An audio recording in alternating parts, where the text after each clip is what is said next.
আপনারা শুনছেন radio quarantine Kolkata. একাকী থেকো না অসময়ে।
বন্ধুরা, সকলের জন্য বিজ্ঞান এই অনুষ্ঠানের আরো একটি পর্ব নিয়ে আমরা উপস্থিত।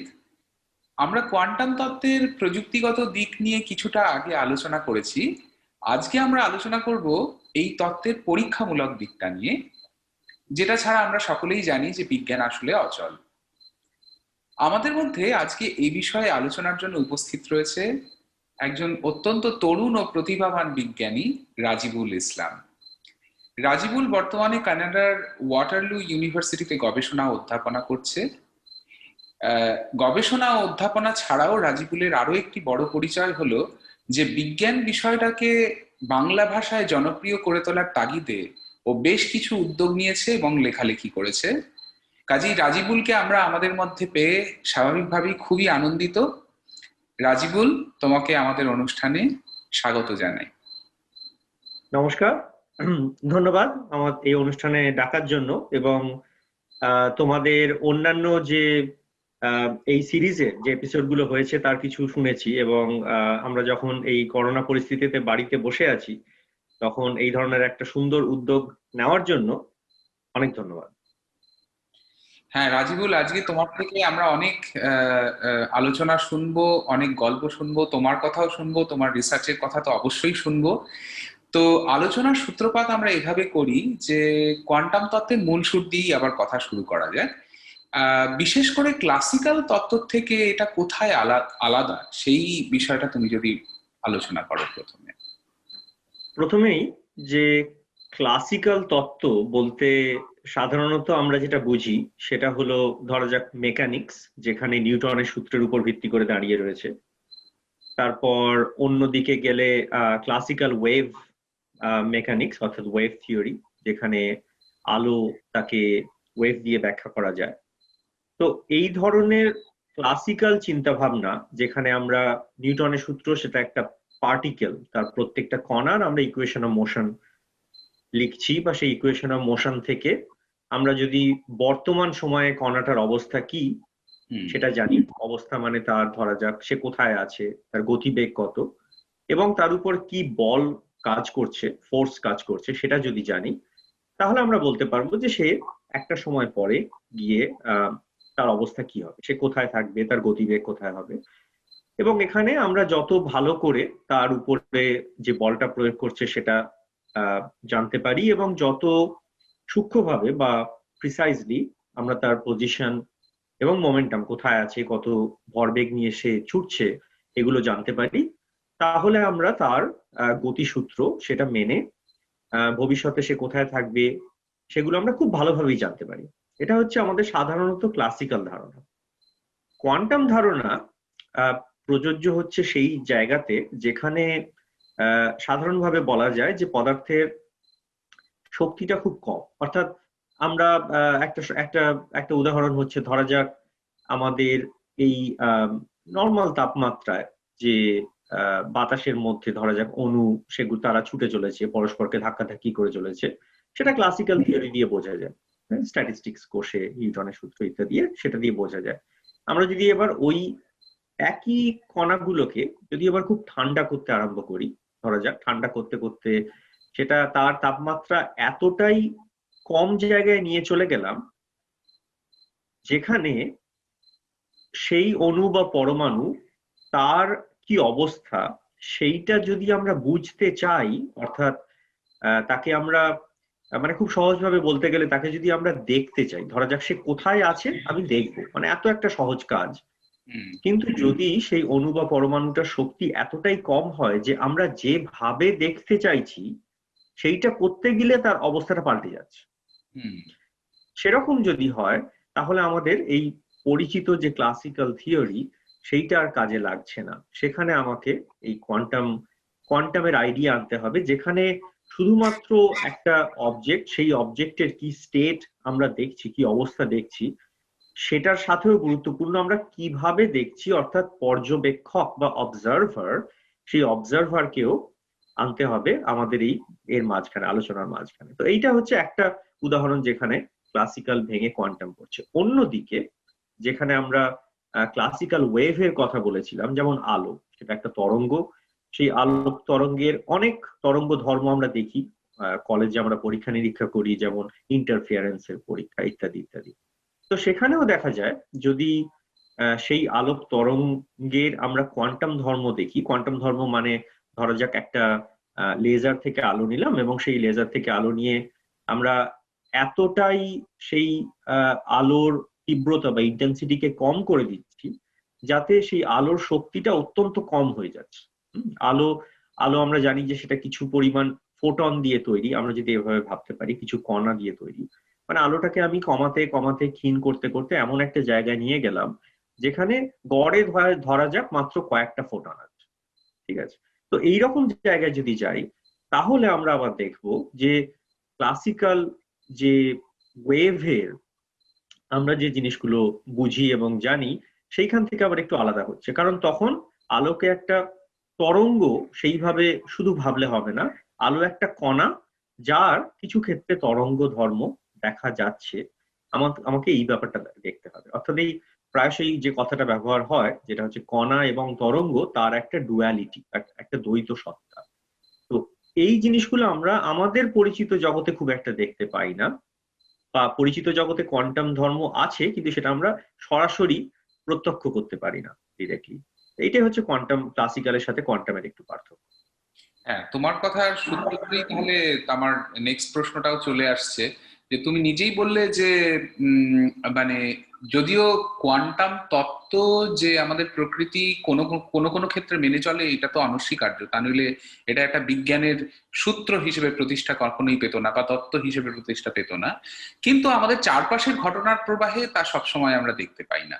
তো তুমি যদি আমাদের এরকম কিছু উদাহরণ দাও যে যেখানে আমরা জাগতিক ঘটনা প্রবাহের মধ্যে সেই কোয়ান্টাম তত্ত্বের প্রভাব এবং তার উপস্থিতি টের পাই, সেরকম কিছু উদাহরণ নিয়ে যদি আমরা এবার আলোচনা করি।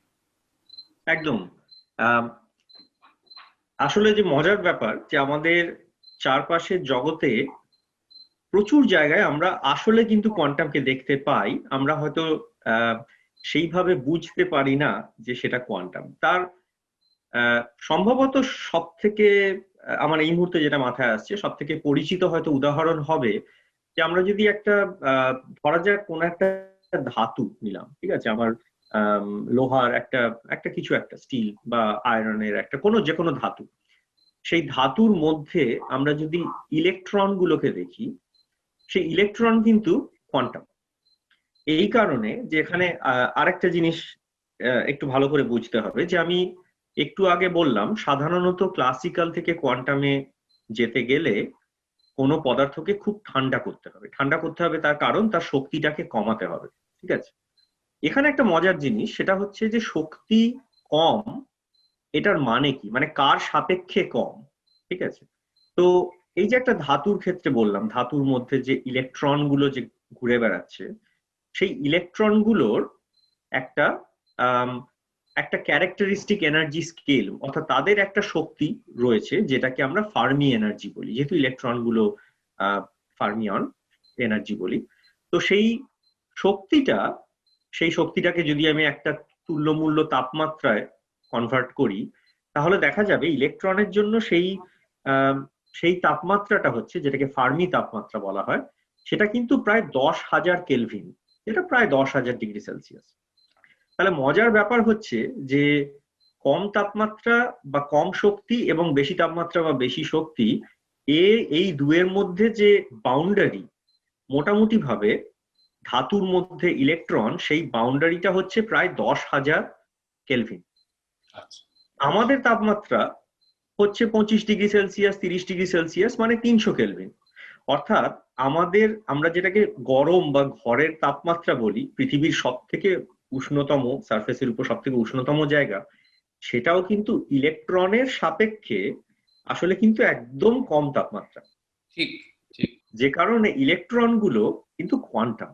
এটা অনেক পরীক্ষা নিরীক্ষায় বোঝা যায়। যেমন আমরা ফিজিক্স পড়তে গিয়ে যেমন আমরা স্পেসিফিক হিট বা আপেক্ষিক তাপ এই ধরনের জিনিসপত্রগুলো পড়ি বা পরীক্ষা নিরীক্ষা করি, ইলেকট্রনের ক্ষেত্রে যদি আমরা এই ধরনের পরীক্ষা নিরীক্ষা করি, তাহলে দেখা যাবে তা কিন্তু ক্লাসিক্যাল তত্ত্বের সাথে একদমই মিল খাচ্ছে না, একদম রুম রুম টেম্পারেচার ইলেকট্রনের ক্ষেত্রে, অর্থাৎ কোয়ান্টাম। আরো অনেক জিনিস, আমরা যে কোনো একটা বস্তুর রং দেখতে পাচ্ছি, আমাদের জগৎ এত বর্ণময়, সেই রং যে তৈরি হচ্ছে সেখানেও কিন্তু ইলেকট্রনের তার যে কোয়ান্টাম ধর্ম, তার অরবিটাল স্ট্রাকচার, সেই অরবিটাল স্ট্রাকচারের জন্য আলোর বর্ণালীর কিছু রং তারা স্ক্যাটার্ড হয়ে আমাদের চোখে ফিরে আসছে। এইগুলো সব কিন্তু কোয়ান্টামের জাদু। আরো যদি বলতে হয় যে আমরা আশেপাশে অনেক প্রযুক্তি ব্যবহার করি একদম দৈনন্দিন জীবনে, যার ভিত্তি কিন্তু কোয়ান্টাম। তার একটা বড় উদাহরণ, এখন আমরা কম্পিউটারের সাহায্যে কথা বলছি, সেই কম্পিউটারের মধ্যে যে ট্রানজিস্টর রয়েছে, সেই ট্রানজিস্টর কাজ করছে কোয়ান্টামের ধর্ম মেনে। আবার আজকাল লেজার, সেটা লেজার পয়েন্টার নিয়ে আমরা খেলাধুলো করি, লেজার পয়েন্টার নিয়ে আমরা টক দিই, প্রেজেন্টেশন দিই, আবার লেজার দিয়ে সার্জারি করা হয়। সেই লেজার এর যে ধর্ম, সেই ধর্ম কিন্তু আবার কোয়ান্টাম ধর্ম। অন্য একটা উদাহরণ হচ্ছে যেমন আজকাল আমরা একটা বড় অংশ লোকজন আমরা স্মার্টফোন ব্যবহার করি, এবং সেই স্মার্টফোনে জিপিএস ব্যবহার করি, গুগল ম্যাপস। আমরা এখান থেকে আমড়াতলার মোড়ে যেতে গেলে আমরা একটা জিপিএস দিলেই ও বলে দেবে সামনে থেকে ডান দিক যাও, মা দিক যাও। এই জিপিএস যে এখন এতটা অ্যাকিউরেট এবং কাজ করছে, সেটার পিছনে দাঁড়িয়ে রয়েছে কিছু বিশেষ ঘড়ি বা অ্যাটমিক ক্লক, সেই ক্লকের অ্যাকিউরেসি। যে ক্লক গুলো জিপিএস এর মধ্যে নেই, ওগুলো হচ্ছে স্যাটেলাইট, জিপিএস স্যাটেলাইট, এর উপরে ওই ক্লক গুলো রয়েছে। তো সেটাও যে প্রিন্সিপালের উপর দাঁড়িয়ে রয়েছে, সেটা হচ্ছে কোয়ান্টাম প্রিন্সিপালের উপর দাঁড়িয়ে রয়েছে। আবার ডিসপ্লে, ফোনের ডিসপ্লে এখন ক্রমাগত ভালো হচ্ছে। আমরা যখন কলেজ, মানে আমি যখন কলেজে পড়তাম, তখন আমাদের সেই ফোনগুলো মনে আছে, ছোট্ট, একদম ছোট্ট স্ক্রিন, তাতে কালো সাদা কিছু ডট। আর এখন ফোনের ডিসপ্লে কত রঙিন, কত সুন্দর রং দেখা যাচ্ছে, কত সুন্দর রিফ্রেশ করছে। তো সেগুলো পিছনে অনেক জায়গায় কোয়ান্টাম ডট প্রযুক্তি ব্যবহার করা হচ্ছে। তার নামের মধ্যেই কোয়ান্টাম রয়েছে, সেগুলো হচ্ছে কোয়ান্টাম। অর্থাৎ আমার বক্তব্য হচ্ছে যে আমার চারিদিকে আমরা প্রচুর ঘটনা দেখতে পাই, যে ঘটনাগুলো স্বাভাবিকভাবেই কোয়ান্টাম। প্রচুর প্রযুক্তি আমরা অলরেডি এখন ব্যবহার করি, যেটা হলো কোয়ান্টাম। তবে যে জিনিসটা সাধারণভাবে হয়তো আমাদের চারিদিকে করা যায় না, আর সেটা নিয়ে আমরা পরবর্তীকালে আলোচনা করব, সেটা আমরা পরীক্ষাগারে যেটা করতে পারি, সেটা হচ্ছে এই কোয়ান্টাম ঘটনাগুলোকে আলাদা করে কন্ট্রোলড ওয়েতে দেখা বা সেটা পরীক্ষা করা এবং সেটাকে নিজের প্রয়োজনে কাজে লাগানো।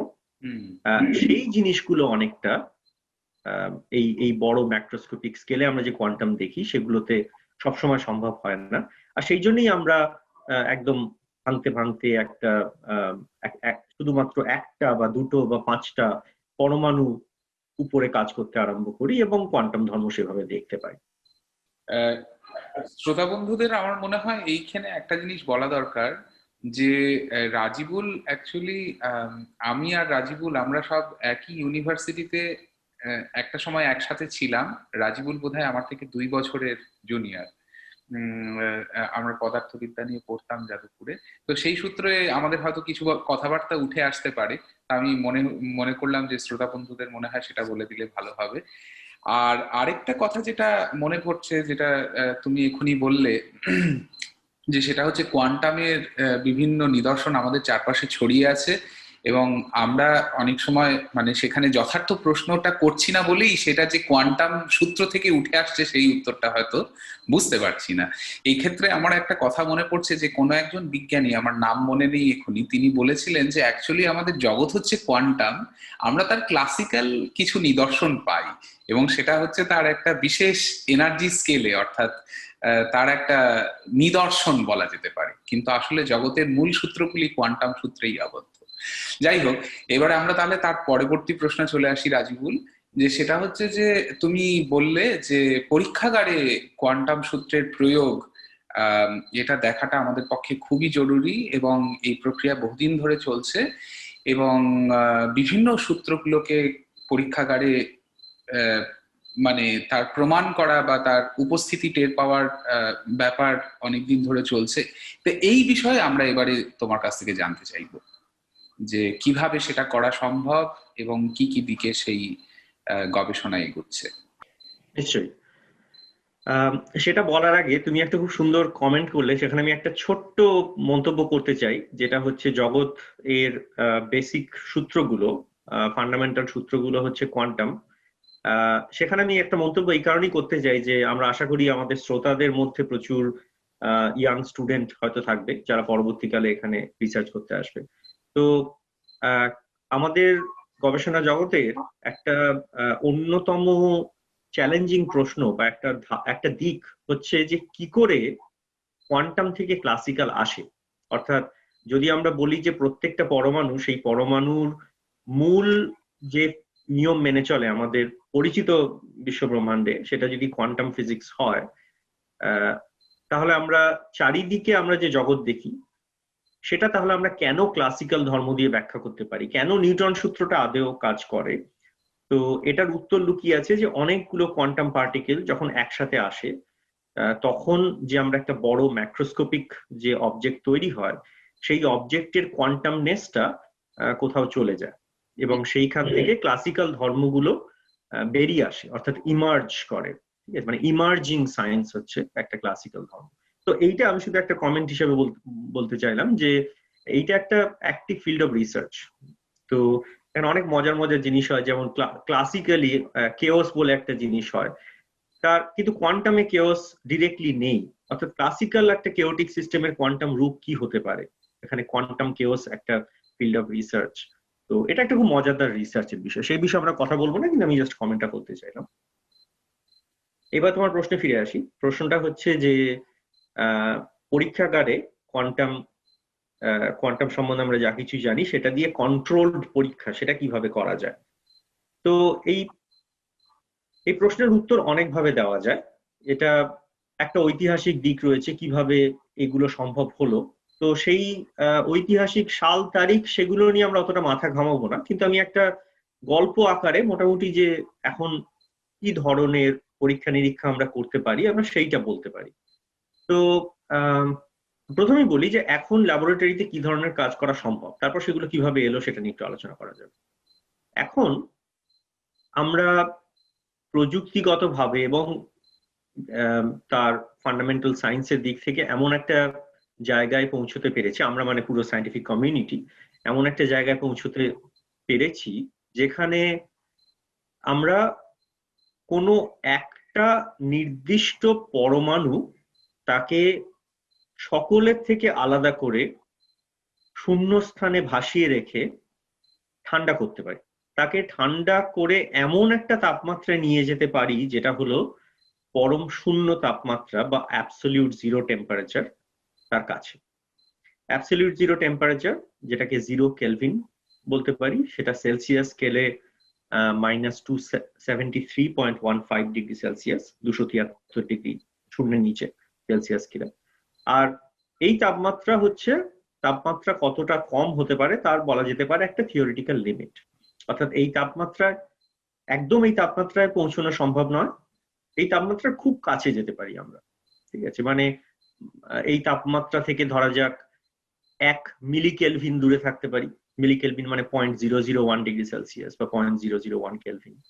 অথবা আমরা এই তাপমাত্রা থেকে মাইক্রো কেলভিন দূরেও থাকতে পারি, ইনফ্যাক্ট ন্যানো কেলভিন অব্দিও থাকা যায় বা সাব ন্যানো কেলভিন অব্দিও থাকা যায়, এতটা কাছে যাওয়া যায়। তো এটা কিভাবে করা যায় সেটা নিয়ে আমরা হয়তো পরে একটু ডিটেলে আলোচনা করব। কিন্তু এটা যেমন আমি একটা দিক বললাম যেটা এখন করা যায়, একটা পরমাণুকে আইসোলেট করে ঠান্ডা করা যায় যাতে সেই পরমাণুর যে ফিজিক্স সেইটা পুরোপুরি কোয়ান্টাম ফিজিক্স, এবং সেই কোয়ান্টামটাকে যেহেতু আমি এটাকে একটা পরমাণুকে আলাদা করেছি তাই সেই কোয়ান্টাম ধর্মটাকে একদম সরাসরি আমরা চাক্ষুষ করা বলতে পারি। অর্থাৎ যদি এখানে চাক্ষুষ মানে খুব লিটারালি না নেওয়াই উচিত, কিন্তু সরাসরি প্রত্যক্ষ করতে পারি আমরা। আবার অন্যান্য কিছু টেকনোলজি যদি আমরা উদাহরণ দিই, যে একটু আগে আমি যে একটা পরমাণুর কথা বললাম, আবার আমরা দেখতে পাই যে কিছু অবজেক্ট যেগুলো একটা পরমাণু নয়, যেগুলো আরো বেশি কমপ্লিকেটেড। ধরা যাক আমরা সুপার কন্ডাক্টর তার কথা শুনেছি। সুপার কন্ডাক্টর হচ্ছে অতি পরিবাহী, যা একটা তাপমাত্রা নিচে গেলে তার রোধ বা রেজিস্ট্যান্স কমে শূন্য হয়ে যায়। অর্থাৎ তার মধ্যে দিয়ে একবার কারেন্ট পাঠানো শুরু করলে সেই কারেন্ট আর কখনো থামে না, সেটা চলতেই থাকে। তো সেই সুপার কন্ডাক্টর খুব কম তাপমাত্রায় সুপার কন্ডাক্টর দিয়ে এমন একটা ইলেকট্রনিক সার্কিট বানানো সম্ভব যে পুরো সার্কিটটা আসলে কিন্তু একটা পরমাণুর মতোই ব্যবহার করে, বিহেভ করে। আচ্ছা, অর্থাৎ সেটা একটা সার্কিট, মানে আমি সেটা অ্যাকচুয়ালি একটা চিপ এর উপরে বানাচ্ছি, কিন্তু খুব কম তাপমাত্রায় সেই সার্কিটের ব্যবহারটা আবার কোয়ান্টাম মেকানিক্সের নিয়ম মেনে চলে। ঠিক আছে, তো এইটা একটা টেকনোলজি, এবং অনেকেই হয়তো আমাদের শ্রোতারা অনেকেই শুনে থাকতে পারে যে বিভিন্ন জায়গায় কোয়ান্টাম কম্পিউটার বানানোর চেষ্টা হচ্ছে। ইনফ্যাক্ট তোমাদের একটা এপিসোডও হয়েছে কোয়ান্টাম কম্পিউটারের উপরে। তো সেই কোয়ান্টাম কম্পিউটার এই ধরনের প্রযুক্তি দিয়ে তৈরি হচ্ছে। অর্থাৎ সেখানে ইন্ডিভিজুয়াল অ্যাটম, সেটা দিয়েও কোয়ান্টাম কম্পিউটার বানানো যেতে পারে। আবার এই সুপার কন্ডাক্টিং যে চিপ বলছি সার্কিট, সেটা দিয়েও কোয়ান্টাম কম্পিউটার বানানো যেতে পারে। অন্য একটা আবার উদাহরণ দিলে দেখতে পাবো যে কিছু জিনিস যেটাকে হয়তো আমরা ভাবতে পারি না সেটা কি করে কোয়ান্টাম হয়। যেমন ধরা যাক হিরে, ডায়মন্ড। ডায়মন্ড আমরা জানি যে একটা অত্যন্ত বিশুদ্ধ বা পিওর পদার্থ, এই কারণে যে ডায়মন্ডের মধ্যে কার্বন গুলো অত্যন্ত সুন্দরভাবে সজ্জিত রয়েছে। তো যেটা অনেকটাই কারণ যে হিরে কেন হিরে। কিন্তু দেখা যায় যে আমি সেই হীরের মধ্যেও যদি ঠিকঠাক খোঁজ করি তাহলে কিন্তু তার অনেক খুঁত পাওয়া যাবে, যেগুলিকে ডিফেক্ট বলা হয়। তো ঘটনাক্রমে হীরের মধ্যে যে ডিফেক্ট হয় সেই খুঁত, অর্থাৎ যে জায়গাতে একটা কার্বন থাকার কথা ছিল সেইখানে কার্বন না থেকে ধরা যাক একটা মিসিং, একটা ভ্যাকেন্সি তৈরি হয়ে গেছে। ঠিক আছে, এবার সেই খুঁতের অনেকগুলো খুঁতের মধ্যে আবার কিছু খুঁত হতে পারে এমন যার পাশে ধরা যাক একটা নাইট্রোজেন রয়েছে বা একটা অন্য একটা কোনো পরমাণু এসে হাজির হয়েছে। হুম। তো সেই জায়গাগুলো, সেই খুঁতগুলোকে আবার দেখা যায় আমরা কিন্তু আবার কোয়ান্টাম অবজেক্ট হিসেবে একটা সিঙ্গেল পরমাণুর মতো ভাবতে পারি, ওই ডিফেক্টটাকে। তো বিজ্ঞানীরা দেখেছে যে সিম্পল এই ধরনের ধরা যাক ডায়মন্ড বা আরো অন্যান্য এই ডায়মন্ডের মতো যেগুলো খুব পিওর ক্রিস্টাল, সেই ক্রিস্টালের মধ্যে ডিফেক্ট, সেইগুলোকে একটা পরমাণু মতো ব্যবহার করানো যেতে পারে এবং সেইগুলো ব্যবহার করে তার আবার কোয়ান্টাম ধর্ম সরাসরি পরীক্ষা করা যেতে পারে। এই পার্টিকুলার ক্ষেত্রে এই সিস্টেমগুলো যে কোয়ান্টাম কম্পিউটারের জন্য আদর্শ সেটা হয়তো নয়, কিন্তু এরা যেটা করতে পারে সেটা হচ্ছে কোয়ান্টাম সেন্সিং এর জন্য আদর্শ। সেন্সিং মানে ধরা যাক একটা জায়গায় চৌম্বক ক্ষেত্র রয়েছে, ম্যাগনেটিক ফিল্ড, বা আমি সেই ম্যাগনেটিক ফিল্ডটাকে মাপতে পারি, বা একটা ইলেকট্রিক ফিল্ড আমি সেটা মাপতে চাই। প্রশ্ন হচ্ছে আমি কত সূক্ষ্মভাবে একটা ম্যাগনেটিক ফিল্ড মাপতে পারি বা কত সূক্ষ্মভাবে তাপমাত্রা মাপতে পারি কোন একটা জায়গায়। দেখা যায় যে এই ধরনের ডিফেক্ট ডায়মন্ডের মধ্যে, এগুলোকে এনভি সেন্টার বা কালার সেন্টার বলা হয়, এই ডিফেক্ট গুলো দিয়ে আমরা ম্যাগনেটিক ফিল্ড, টেম্পারেচার, এই ধরনের জিনিসগুলোকে এমন সূক্ষ্মভাবে মাপতে পারি যেটা অন্য কোনো ক্লাসিক্যাল পদ্ধতিতে মাপা অসম্ভব। এটার অনেক আমরা অ্যাপ্লিকেশন ভাবতে পারি। ধরা যাক আমি একটা এই ধরনের ছোট্ট একটা টুকরোকে শরীরের মধ্যে ঢুকিয়ে আমি মানুষের শরীরের মধ্যে টেম্পারেচার ম্যাপ করতে পারলাম বা কিছু। তো অনেক বায়োমেডিক্যাল ফিল্ডে হয়তো ভবিষ্যতে এই ধরনের অ্যাপ্লিকেশন আসবে। আমি 3টে উদাহরণ দিলাম, আরো অনেক উদাহরণ আছে, বলতে গেলে অনেক সময় লাগবে। যেটা আমার বলার উদ্দেশ্য যে এখন ল্যাবরেটরিতে আমরা যে ধরনের প্রযুক্তি ব্যবহার করতে পারি সেখানে পরমাণুকে আইসোলেট করতে পারি, যেটা 1 নম্বর দিক। 2 নম্বর দিক, আমরা ইন্ডিভিজুয়াল পরমাণু নয়, পরমাণু বা অণু নয়, কিন্তু একটা ম্যাক্রোস্কোপিক অবজেক্ট যেমন একটা সুপারকন্ডাক্টর সার্কিট, সেটাকে খুব কম তাপমাত্রায় নিয়ে গিয়ে তাদেরকে পরমাণুর মতো ব্যবহার করাতে পারি, অর্থাৎ তাদেরকে তাদের কোয়ান্টাম ধর্ম দেখতে পারি। আবার ঘরের তাপমাত্রাতেও এই ধরনের ডায়মন্ড বা এই ধরনের সুন্দর ক্রিস্টাল, তার ডিফেক্ট গুলোর দিকে তাকিয়ে তাকেও আমরা কোয়ান্টাম হিসেবে ব্যবহার করাতে পারি। এরকম আরো অনেক প্রযুক্তি রয়েছে। জাস্ট একটা ওভারঅল স্ন্যাপশট দেওয়ার চেষ্টা করলাম। আচ্ছা রাজিবুল, তুমি পরীক্ষাগারে কি করে আমরা এই কোয়ান্টাম সূত্রের প্রয়োগ দেখতে পাই তার 2-3টে উদাহরণ দিলে। তো তার মধ্যে তুমি ধরো অ্যাটম বা পরমাণু নিয়ে কাজ করো, তাহলে আমরা সেই জায়গা দিয়েই শুরু করতে পারি। যে তুমি যদি এবার আমাদের বলো যে অর্থাৎ একটি একলা অ্যাটম বা একক পরমাণুকে কিভাবে আমরা ট্র্যাপ করতে পারি এবং সেটা যে কোয়ান্টাম ব্যবহার অ্যাকচুয়ালি প্রদর্শন করবে সেটাই বা কিভাবে বলা সম্ভব। অবশ্যই যেটা করা যায় পরীক্ষাগারে, যে কিছু বিশেষ পরমাণুকে সত্যি সত্যি খুব ঠান্ডা করে ট্র্যাপ করা যায়। ট্র্যাপ করা মানে হচ্ছে একদম শূন্য স্থানে তাকে ভাসিয়ে রাখা যায়। আচ্ছা, এটার এই ধরনের কাজ এটা প্রায় 20 শতাব্দীর মাঝামাঝি থেকেই বিজ্ঞানীদের মাথায় ছিল যে যদি পরমাণু বা পরবর্তীকালে সেটা অণুতেও হয়েছে, অণু নিয়ে আমরা পরে একটু কথা বলতে পারি, বাট পরমাণুতে এক পরমাণুকে যদি আইসোলেট করা যায়, মানে অন্যদের থেকে আলাদা করে ধরে রাখা যায়, তাহলে সেই আইসোলেটেড পরমাণুকে সম্ভবত পরীক্ষা নিরীক্ষা করা যাবে, সেই পরমাণুর উপর পরীক্ষা নিরীক্ষা করা যাবে এবং তাতে তোমার কোয়ান্টাম ধর্মটা অনেক সরাসরি প্রত্যক্ষ করা যাবে। এটা নিয়ে লোকজন ভাবনা চিন্তা করছিল, কিন্তু এবার মুশকিলটা কি সেটা আমরা একটু সহজে বুঝতে পারি, ক্লাসিক্যাল থিওরি দিয়ে বোঝা যায়। আচ্ছা, আমি যদি এই প্রশ্নটা করি পাঠকদেরকে বা তোমাকে এখানে, যে ধরা যাক আমি কোনো একটা বাতাসের পরমাণুকে দেখতে চাই। ঠিক আছে, আমরা তো জানি আমাদের বাতাসের মধ্যে হাইড্রোজেন রয়েছে, nitrogen, carbon die oxide, oxygen, মূলত এইগুলো, এছাড়া আর্গন বা অন্যান্য নোবেল গ্যাস রয়েছে।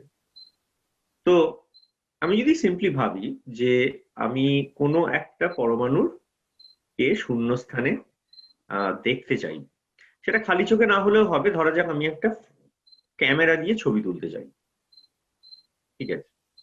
তো এটা সম্ভব না সম্ভব না? সহজ প্রশ্ন, ঠিক আছে? এবার আমরা এই প্রশ্নটাকে নিয়ে একটু আলোচনা করতে পারি, দেখা যাক যে এটা কিভাবে যেতে পারে। আচ্ছা, তাহলে প্রথম ধাপ হচ্ছে একটা পরমাণুর যদি ছবি তুলতে হয়, তাহলে প্রথম কথা, ছবি তোলার জন্য তার থেকে আলো আনতে হবে কোনোভাবে, কারণ আলো না হলে আমি কি দিয়ে ছবি তুলবো? ঠিক আছে, তাহলে আলোর জায়গাটা মাথায় রাখতে হবে, এক। দুই, ধরা যাক আমরা এমন কিছু করলাম যাতে একটা পরমাণু থেকে আলো বেরোচ্ছে, ঠিক আছে। এবার আমি আমার ক্যামেরাটা নিয়ে ক্লিক অন করলাম, ক্যামেরাটা শাটার প্রেস করলাম, ঠিক আছে। এবার আমরা জানি ক্যামেরার শাটার একটা স্পিড থাকে, মানে সেটা ধরা যাক খুব ভালো ক্যামেরা, এসএলআর ক্যামেরা যদি ব্যবহার করি, তাহলে তার কয়েক মিলি সেকেন্ড কি আরো তাড়াতাড়ি ছবি তোলা যায়।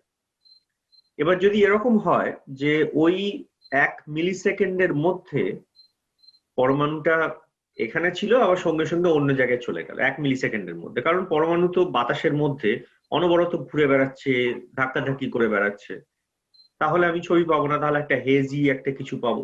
একদম। ঠিক আছে, তো সেই স্পিডটা কত?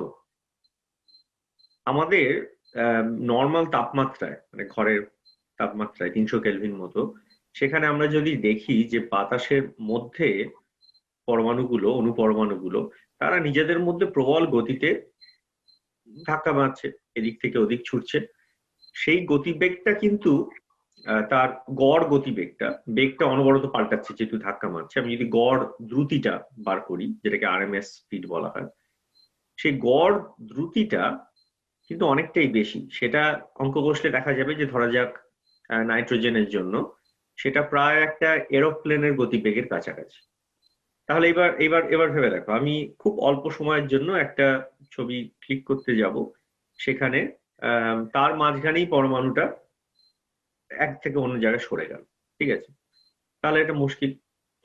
এবার আরেকটা মুশকিল হচ্ছে, আমরা জানি যে কোনো একটা নির্দিষ্ট জায়গায়, ধরা যাক শূন্য একটা একটা নির্দিষ্ট স্পেসের আমি যদি ধরা যাক কয়েক মাইক্রন জায়গার মধ্যে দেখি, তাহলে স্বাভাবিক চাপে, মানে যে নর্মাল আমরা যে প্রেসার চারিদিকে দেখি, সেখানে ওই জায়গার মধ্যে কিন্তু প্রচুর সংখ্যক অণু বা পরমাণু আছে, তাই তো? কারণ আমরা জানি যে কত নর্মাল টেম্পারেচার এন্ড প্রেসারে ওই 22.4 লিটারের মধ্যে 1 মোল টাইপের অণু পরমাণু থাকে গ্যাসীয় পদার্থের ক্ষেত্রে। তো 1 মোল মানে হচ্ছে অ্যাভোগাড্রো সংখ্যা, যেটা একটা বিশাল সংখ্যা, যেটা 6 সামথিং মাল্টিপ্লাইড বাই 10⁻23, মানে কোটি কোটি, তারপর কোটি 100, মানে এরকম আর কি, 100 কোটি কোটি কোটি, এরকম একটা সংখ্যা। তার মানে ওইটুকখানি ভলিউমের মধ্যে আমি প্রচুর প্রচুর প্রচুর অনুপরমাণু পাবো। প্রচুর অনুপরমাণু যখন পাবো একটা ছোট্ট অংশের মধ্যে, তাহলে আমার কি হচ্ছে? এখানে অনেকগুলো জিনিস হচ্ছে। এক, তারা নিজেদের মধ্যে ধাক্কাধাক্কি করছে, তার মানে খুব অল্প সময়ের মধ্যে তারা এক জায়গায় থাকছে না। আর দুই, আমি যদি ছবি তুলতে যাই, তাহলে আমি একটা পরমাণু পাবো না, অনেকগুলো পরমাণু খুব অল্প সময়ের মধ্যে ধাক্কা করে একটা, মানে কিছু একটা পাবো, আমি সেখান থেকে অত ভালো ছবি তুলতে পারবো না, ঠিক আছে। আরেকটা ব্যাপার হচ্ছে, এটা আমাদের অভিজ্ঞতা রয়েছে, রাতে বেলা যদি আমরা ফোন দিয়ে ছবি তুলতে চাই, তাহলে আমরা দেখবো যে দিনে বেলা ফোনের ক্যামেরা দিয়ে ছবি তোলা যতটা সহজ, রাতে বেলা যেখানে আলো নেই খুব শক্ত কিন্তু, তাই না? কারণ সেখানে অনেক বেশি নয়েজ চলে আসে। অবশ্যই। তার কারণটা কি নয়েজ আসা? তার কারণটা হচ্ছে যে সিগন্যালটা কম। দিনে বেলা চারিদিকে প্রচুর আলো, তার ফলে যেটাকে আমরা সিগন্যাল বলতে পারি। আর ক্যামেরার একটা নয়েজ থাকে, যেটা ক্যামেরাটা ঠিক যেটা চিপ দিয়ে ছবিটা তোলা হচ্ছে, সেই চিপের একটা নয়েজ থাকে। তো দিনের বেলা সিগন্যালটা অনেক বেশি হয়, কারণ আমার কাছে প্রচুর আলো রয়েছে, বা স্টুডিওর মধ্যে যেখানে আলো ব্যবহার করা হয় আলাদা করে। কিন্তু রাতে বেলা একটা খুব যদি কম আলোর একটা কম উজ্জ্বল এমন একটা জিনিসের ছবি তুলতে চাই, তাহলে সিগন্যালটা কম, নয়েজটা একই রয়েছে, সুতরাং ওটা আলাদা করে বোঝা যায় না, যে কারণে রাতে বেলা ছবিগুলো একটু বেশি গ্রেইনি হয়ে যায়, আর খুব অন্ধকার থাকলে কিছুই দেখা যায় না। একদম। তাহলে এবার আমি যদি আমাদের প্রবলেমটাতে ফিরে যাই, আমরা একটা পরমাণু বা দুটো পরমাণু আলাদা করে ছবি তুলতে চাই, তাহলে সেখান থেকে আলো আনতে হবে পরমাণুকে, কিন্তু আলটিমেটলি তো আমরা একটা খুব ছোট্ট কণার কথা বলছি। পরমাণু হচ্ছে একদম একটা ছোট্ট একক পদার্থের, তো সেখান থেকে আমি আর কত আলো পাবো? সেখান থেকে সূর্যের মতো একটা দিনে বেলা একদম জল জল করছে এরকম জিনিস পাওয়া মুশকিল। তো তার ফলে ওই সিগন্যাল টু নয়েজ রেশিও সেটাও খুব কম, অর্থাৎ ক্যামেরা একটা গ্রেইনি ছবি আসে। তো এখান থেকে আমি কি বোঝাতে পারলাম কি কি সমস্যা হতে পারে, তাই? এবার ধরা যাক এর সমাধান কি করে করব, ঠিক আছে? মানে আমার উদ্দেশ্য হচ্ছে একটা পরমাণুকে আইসোলেট করে রাখবো যাতে তাকে দেখা যায়, তার উপর পরীক্ষা নিরীক্ষা করা যায়। তাহলে এটা করতে গেলে প্রথম আমাকে যেটা করতে হবে যে পরমাণুর গতিটা কমাতে হবে, অর্থাৎ ঘরের তাপমাত্রা তারা যে গতিবেগে ভয়ঙ্কর গতিবেগে ছুটে বেড়াচ্ছে কমাতে হবে, যাতে সে একটা নির্দিষ্ট জায়গায় স্থির হয়ে থাকে, মোটামুটি স্থির হয়ে থাকে। হ্যাঁ, এই প্রসঙ্গে আমার একটা ছোট গল্প মনে পড়ে গেল, কারণ আমার বাড়িতে তো ছোট ছেলেরা রয়েছে, তো তাদের ছবি তুলবার সময় তাদেরকে প্রথম কাজ যেটা বলতে হয় যে ভাই তোমরা চুপ করে শান্ত হয়ে বসো, তা নইলেই তাদের সেই মনে হচ্ছে একটা ভূত চলে গিয়েছে, এরকম একটা হেজি ছবি আসে। তা আমার মনে হয় আমাদের শ্রোতা বন্ধুরা সবাই খুব চট করেই তোর কথা বুঝতে পারছে যে তুমি ঠিক এক্স্যাক্টলি কি বলতে চাইছো। একদম একদম একদম ঠিক কথা, একদম একই গল্প, সেই ছোট বাচ্চাদের মতো দৌড়োদৌড়ি যখন করছে, পরমাণুরাও একই দৌড়োদৌড়ি করছে। তো প্রথম কথা হচ্ছে তাদেরকে কাউকে বলতে হবে, এই চুপ করে এক জায়গায় বসো, তোমার আমি ছবি তুলবো, তোমার উপর আমি পরীক্ষা নিরীক্ষা করবো। একদম। এটা হচ্ছে প্রথম প্রশ্ন। দ্বিতীয় নম্বর হচ্ছে যে আমাকে সেই পরমাণু থেকে কোনোভাবে আলো বার করতে হবে, যাতে অ্যাটলিস্ট ভালো সিগন্যাল থাকে, ঠিক আছে? এটা হচ্ছে 2 নম্বর প্রশ্ন। আর এরপরে অন্য যে আমি একটা কথা বলেছিলাম যে নর্মাল চাপে, প্রেসারে যেটা হয় যে কোনো একটা জায়গার মধ্যে অনেক অনেক পরমাণু একসাথে রয়েছে, তো তার ফলে তাদেরকে আলাদা করে চেনাও মুশকিল। সেইটা আমাকে দূর করতে হবে, সেই সমস্যাটা। মানে আমাকে ওই আইসোলেট কথাটা ইম্পর্টেন্ট। পরমাণু, কোনো একটা যদি পরমাণু ছবি তুলতে চাই, বা 2টো বা 5টা বা 10টা বা যতগুলো নিয়ে আমি পরীক্ষা করতে চাই, তাদেরকে নিজেদের থেকে যথেষ্ট সম্ভব দূরে দূরে রাখতে হবে, যাতে আমি তাদেরকে আলাদা করে দেখতে পারি বা তাদের উপর আলাদা করে পরীক্ষা নিরীক্ষা করতে পারি। এবার এবার দেখা যাক এগুলো কিভাবে হয়, ঠিক আছে? তাহলে কি দরকার? প্রথম, তার গতিবেগ কমাতে হবে, দ্রুতি কমাতে হবে। আমরা জানি সেইটা করার একটা উপায় হচ্ছে ঠান্ডা করা, কারণ একটা বস্তু তার তাপমাত্রা যত কমতে থাকে তত তার দৌড়নো সেটাও কমতে থাকে, কারণ দৌড়দৌড়ি করা সেটা তো একটা গতিশক্তি, কাইনেটিক এনার্জি। আর বস্তুর তাপমাত্রা হচ্ছে মোটামুটি একটা গড় গতিশক্তি। যদি সেই বস্তুটা ওভারঅল রেস্টে থাকে সেন্টার অফ মাস ফ্রেমে, সেই গড় গতিশক্তির একটা পরিমাপ বলা যেতে পারে রাফলি। তার মানে সেইটার একটা সমানুপাতিক একটা কোয়ান্টিটি হচ্ছে তাপমাত্রা। তার মানে তাপমাত্রা যত কমবে তত বস্তুর ওই দ্রুতিটাও কমবে। তাহলে এবার আমি সেটাকে কমাতে কমাতে কমাতে কমাতে এমন এক জায়গায় নিয়ে যাওয়ার চেষ্টা করব যেখানে সেটা প্রায় ধরা যাক স্থির হয়ে আটকে আছে, ঠিক আছে? এখানে আবার আটকে থাকার গল্পটাও খুব ইম্পর্টেন্ট, কারণ তাপমাত্রা যতই কম করি তার দ্রুতিকে যেহেতু শূন্য করা যাবে না, শূন্যর কাছাকাছি, তার মানে আমি যদি ওই একই পরমাণুকে নিয়ে পরীক্ষা করতে চাই, ধরা যাক আমি একই পরমাণুকে নিয়ে কয়েক সেকেন্ড ধরে পরীক্ষা করতে চাই, আমার পরীক্ষা যতক্ষণ লাগবে কয়েক ঘন্টা বা আরো কম, কয়েক মিলি সেকেন্ড, তাহলে শুধুমাত্র গতি কম করলে চলবে না, কিন্তু আমাকে গতি কম করে তাকে আটকে রাখতে হবে, না হলে সে যত কমই হোক না কেন সে কোনো একটু একটু একটু করে সরে যাবে। এই আটকে থাকাটাই কি ট্র্যাপিং, তাই না? একদম, এই আটকে থাকার গল্পটাই হচ্ছে ট্র্যাপিং, ঠিক আছে? এবার তাহলে কোনো ভাবে ট্র্যাপ করতে হবে। ট্র্যাপটা কিভাবে করবো সেটা আমরা একটু বাদে আলোচনা করবো। তাহলে তাহলে আমি দুটো জিনিস দেখলাম, এক, তাপমাত্রা কমাতে হবে গতিটা কমানোর জন্য, 2, তাকে আটকে রাখতে হবে অর্থাৎ ট্র্যাপ করতে হবে। ট্র্যাপ মানে ফাঁদ, হ্যাঁ, মানে ফাঁদে ফেলে দিতে হবে কোনো একবার। আর 3 হচ্ছে যাতে অন্য পরমাণু, এত সংখ্যক পরমাণুর মধ্যে অন্য পরমাণু না এসে তাকে ধাক্কা দিয়ে না ফেলে দেয় সেই ফাঁদ থেকে, বা তার এত কাছে চলে আসে যাতে আমি আলাদা করে তার ছবি না তুলতে পারি, সেই জন্য অন্য পরমাণুদেরকে হটাতে হবে, ঠিক আছে? সেটা করার উপায় হচ্ছে চাপ কমানো। আমরা জানি যে যত প্রেসার কমাতে থাকবো, ধরা যাক আমি একটা বোতল নিলাম, রাইট? সেই বোতল নিয়ে, ফাঁকা বোতল, তার বোতলের মুখটা দিয়ে আমি বাতাস বার করতে থাকলাম। সেটা আমি মুখ দিয়ে মানে বাতাস টানলেও সেটা বোতলটা ধীরে ধীরে চুপসে যাচ্ছে যদি প্লাস্টিকের বোতল হয়। তার কারণ হচ্ছে আমি ভিতর থেকে আসলে বাতাসটা বার করে নিচ্ছি। তার ফলে বাইরে বায়ুমণ্ডলের বাতাস ভিতরের বাতাসের থেকে বেশি হচ্ছে, সে কারণে চুপসে যাচ্ছে। তো আমাকে ওই একই কাজটা করতে হবে, যে যে জায়গাটাতে আমি ট্র্যাপ ওই ফাঁদটা তৈরি করছি সেইখান থেকে যতটা সম্ভব ওই পরমাণু এবং অন্যান্য যা যা কিছু রয়েছে টেনে বার করতে হবে, যাতে আলটিমেটলি ওই জায়গাতে খুব কম সংখ্যক পরমাণু থাকে, আইডিয়ালি ওই একটা বা দুটো বা যতগুলো নিয়ে আমি পরীক্ষা করতে চাই থাকে। তবে এত কাজ করার পরে তবে গিয়ে আমি পরমাণুকে আইসোলেট করতে পারবো। এবং আমার একটা অবশ্যই ভালো ক্যামেরা দরকার, যে ক্যামেরা দিয়ে খুব কম আলোর ছবি তোলা যায়। ঠিক আছে, এইগুলো হচ্ছে স্টেপ।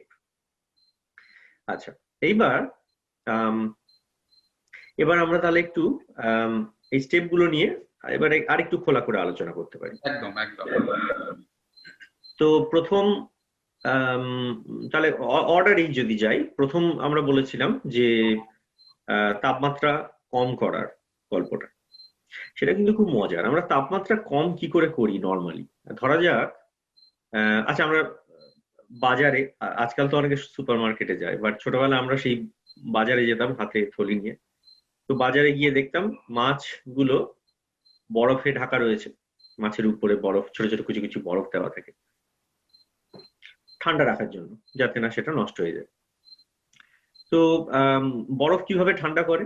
মাছেদেরকে ঠান্ডা করে এইভাবে যে বরফ জিনিসটা তার তাপমাত্রা কম, আমি তার সংস্পর্শে একটা জিনিস আনছি যার তাপমাত্রা বেশি, অর্থাৎ তাপ মাছের গা থেকে বরফে আসছে, খানিকটা বরফ গলে যাচ্ছে, কিন্তু মাছের তাপটা কম থাকছে, মাছের তাপমাত্রাটা কম থাকছে। এই হচ্ছে ঠান্ডা করার নিয়ম। আমরা বাকি সব জায়গাতে আমরা তাই করি, কিন্তু একটা রেফ্রিজারেটরের মধ্যে আমরা এমন একটা পদ্ধতি অবলম্বন করি যে পদ্ধতিতে তাপটা বার করে আনি।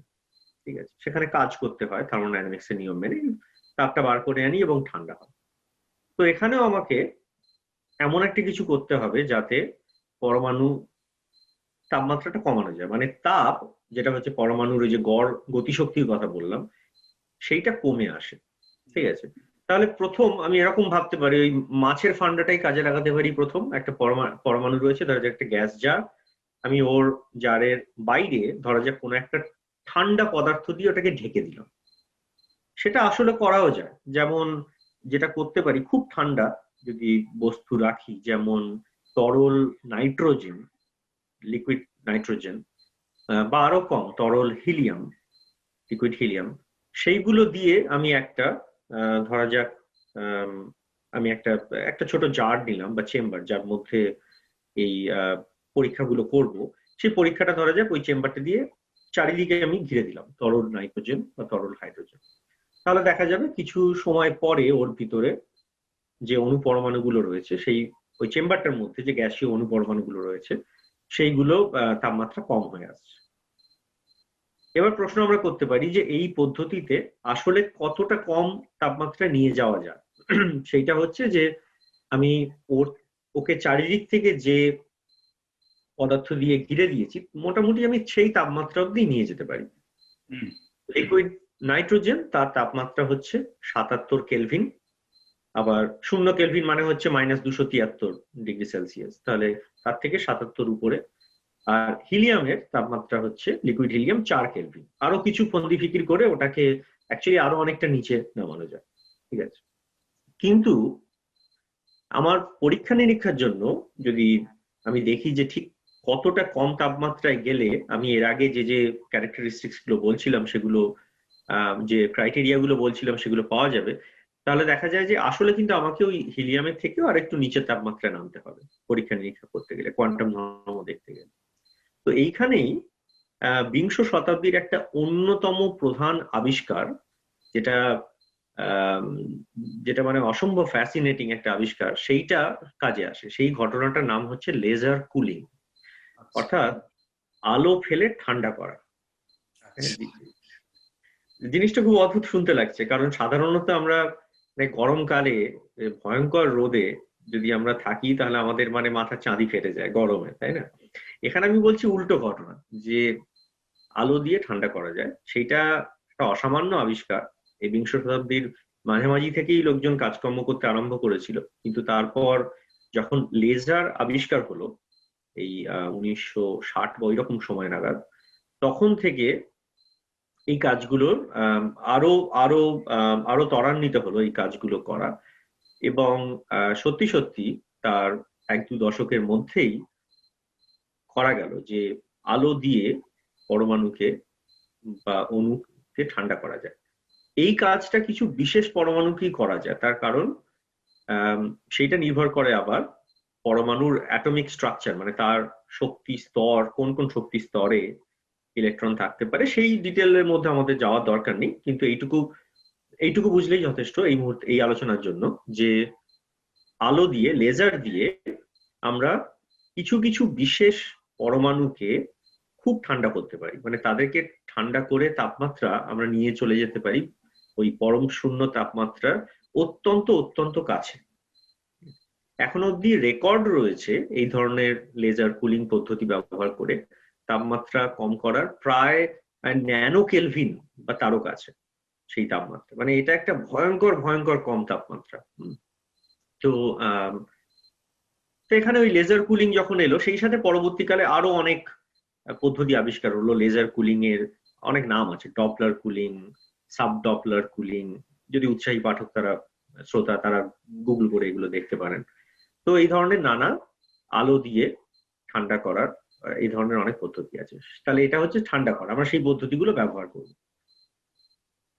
আরেকটা সুবিধা হচ্ছে যে যদি লেজার দিয়ে ঠান্ডা করা হয় তাহলে সেট আপটাও অনেক সহজ হয়ে যায়। কারণ আমি সিম্পলি ভাবতে পারছি, আমি মাছকে ঠান্ডা করতে গেলে তার চারিদিকে বরফ টরফ দিয়ে ঘিরে রাখতে হবে, কিন্তু এখানে আমার একটা জারের মধ্যে সিম্পল একটা লেজার রশ্মি পাঠালাম, আমি শুধু ওই লেজার রশ্মি, তার রশ্মি রং মানে তার কম্পাঙ্ক ফ্রিকোয়েন্সি সেটা কি হবে সেইটা আমি কন্ট্রোল করতে পারি, ধরা যাক ভালো করে, ব্যাস সেটুকুতেই হবে। মানে আলো পড়লো এবং ঠান্ডা হয়ে গেল। আর এই কাজটাও খুব তাড়াতাড়ি হয়, অর্থাৎ ঘরের তাপমাত্রা থেকে একটা পদার্থকে ঠান্ডা করে পরম শূন্য তাপমাত্রার কাছাকাছি যেতে মানে কয়েক মিলি সেকেন্ডই যথেষ্ট অনেক সময়। বাপরে, তো খুবই তাড়াতাড়ি, অত্যন্ত তাড়াতাড়ি। তার কারণ হচ্ছে যে আমার পরমাণু সেটা এত কম ভরের একটা পদার্থ, তার তাপমাত্রা বেশি হলেও তার মধ্যে তাপ কিন্তু খুব কম, কারণ সে এত কম পদার্থ একটা। তো তার ফলে ওখান থেকে তাপ বার করে নেওয়াটা খুব সহজ। ঠিক যেমন ভাবে যদি আমার কাছে একটা খুব ছোট্ট একটা একটা বাটি থাকে বা একটা খুব ছোট্ট একটা পাত্র থাকে, সেটা অনেক তাড়াতাড়ি গরম হয়ে যায়, তাড়াতাড়ি ঠান্ডা যায়, কারণ তার মাসটা অনেক কম। তো একইভাবে পরমাণুটা হচ্ছে আলটিমেট, মানে এত ছোট্ট একটা জিনিস, ওকে কয়েক সেকেন্ডের মধ্যেই অনেক ঠান্ডা করে ফেলা যায়। বাট এটাও দেখা যায় যে যত যত ঠান্ডা হবে তত ঠান্ডা করতে আরেকটু বেশি সময় লাগে। তো এই ধরনের টিপিক্যাল এক্সপেরিমেন্ট গুলো কয়েক মিলি সেকেন্ডও হয় অনেক সময়, আবার কয়েক সেকেন্ড হয়, নির্ভর করছে কত ঠান্ডা আমি যেতে চাই। ঠিক আছে, বাট ওই লেভেলে ওই সময়।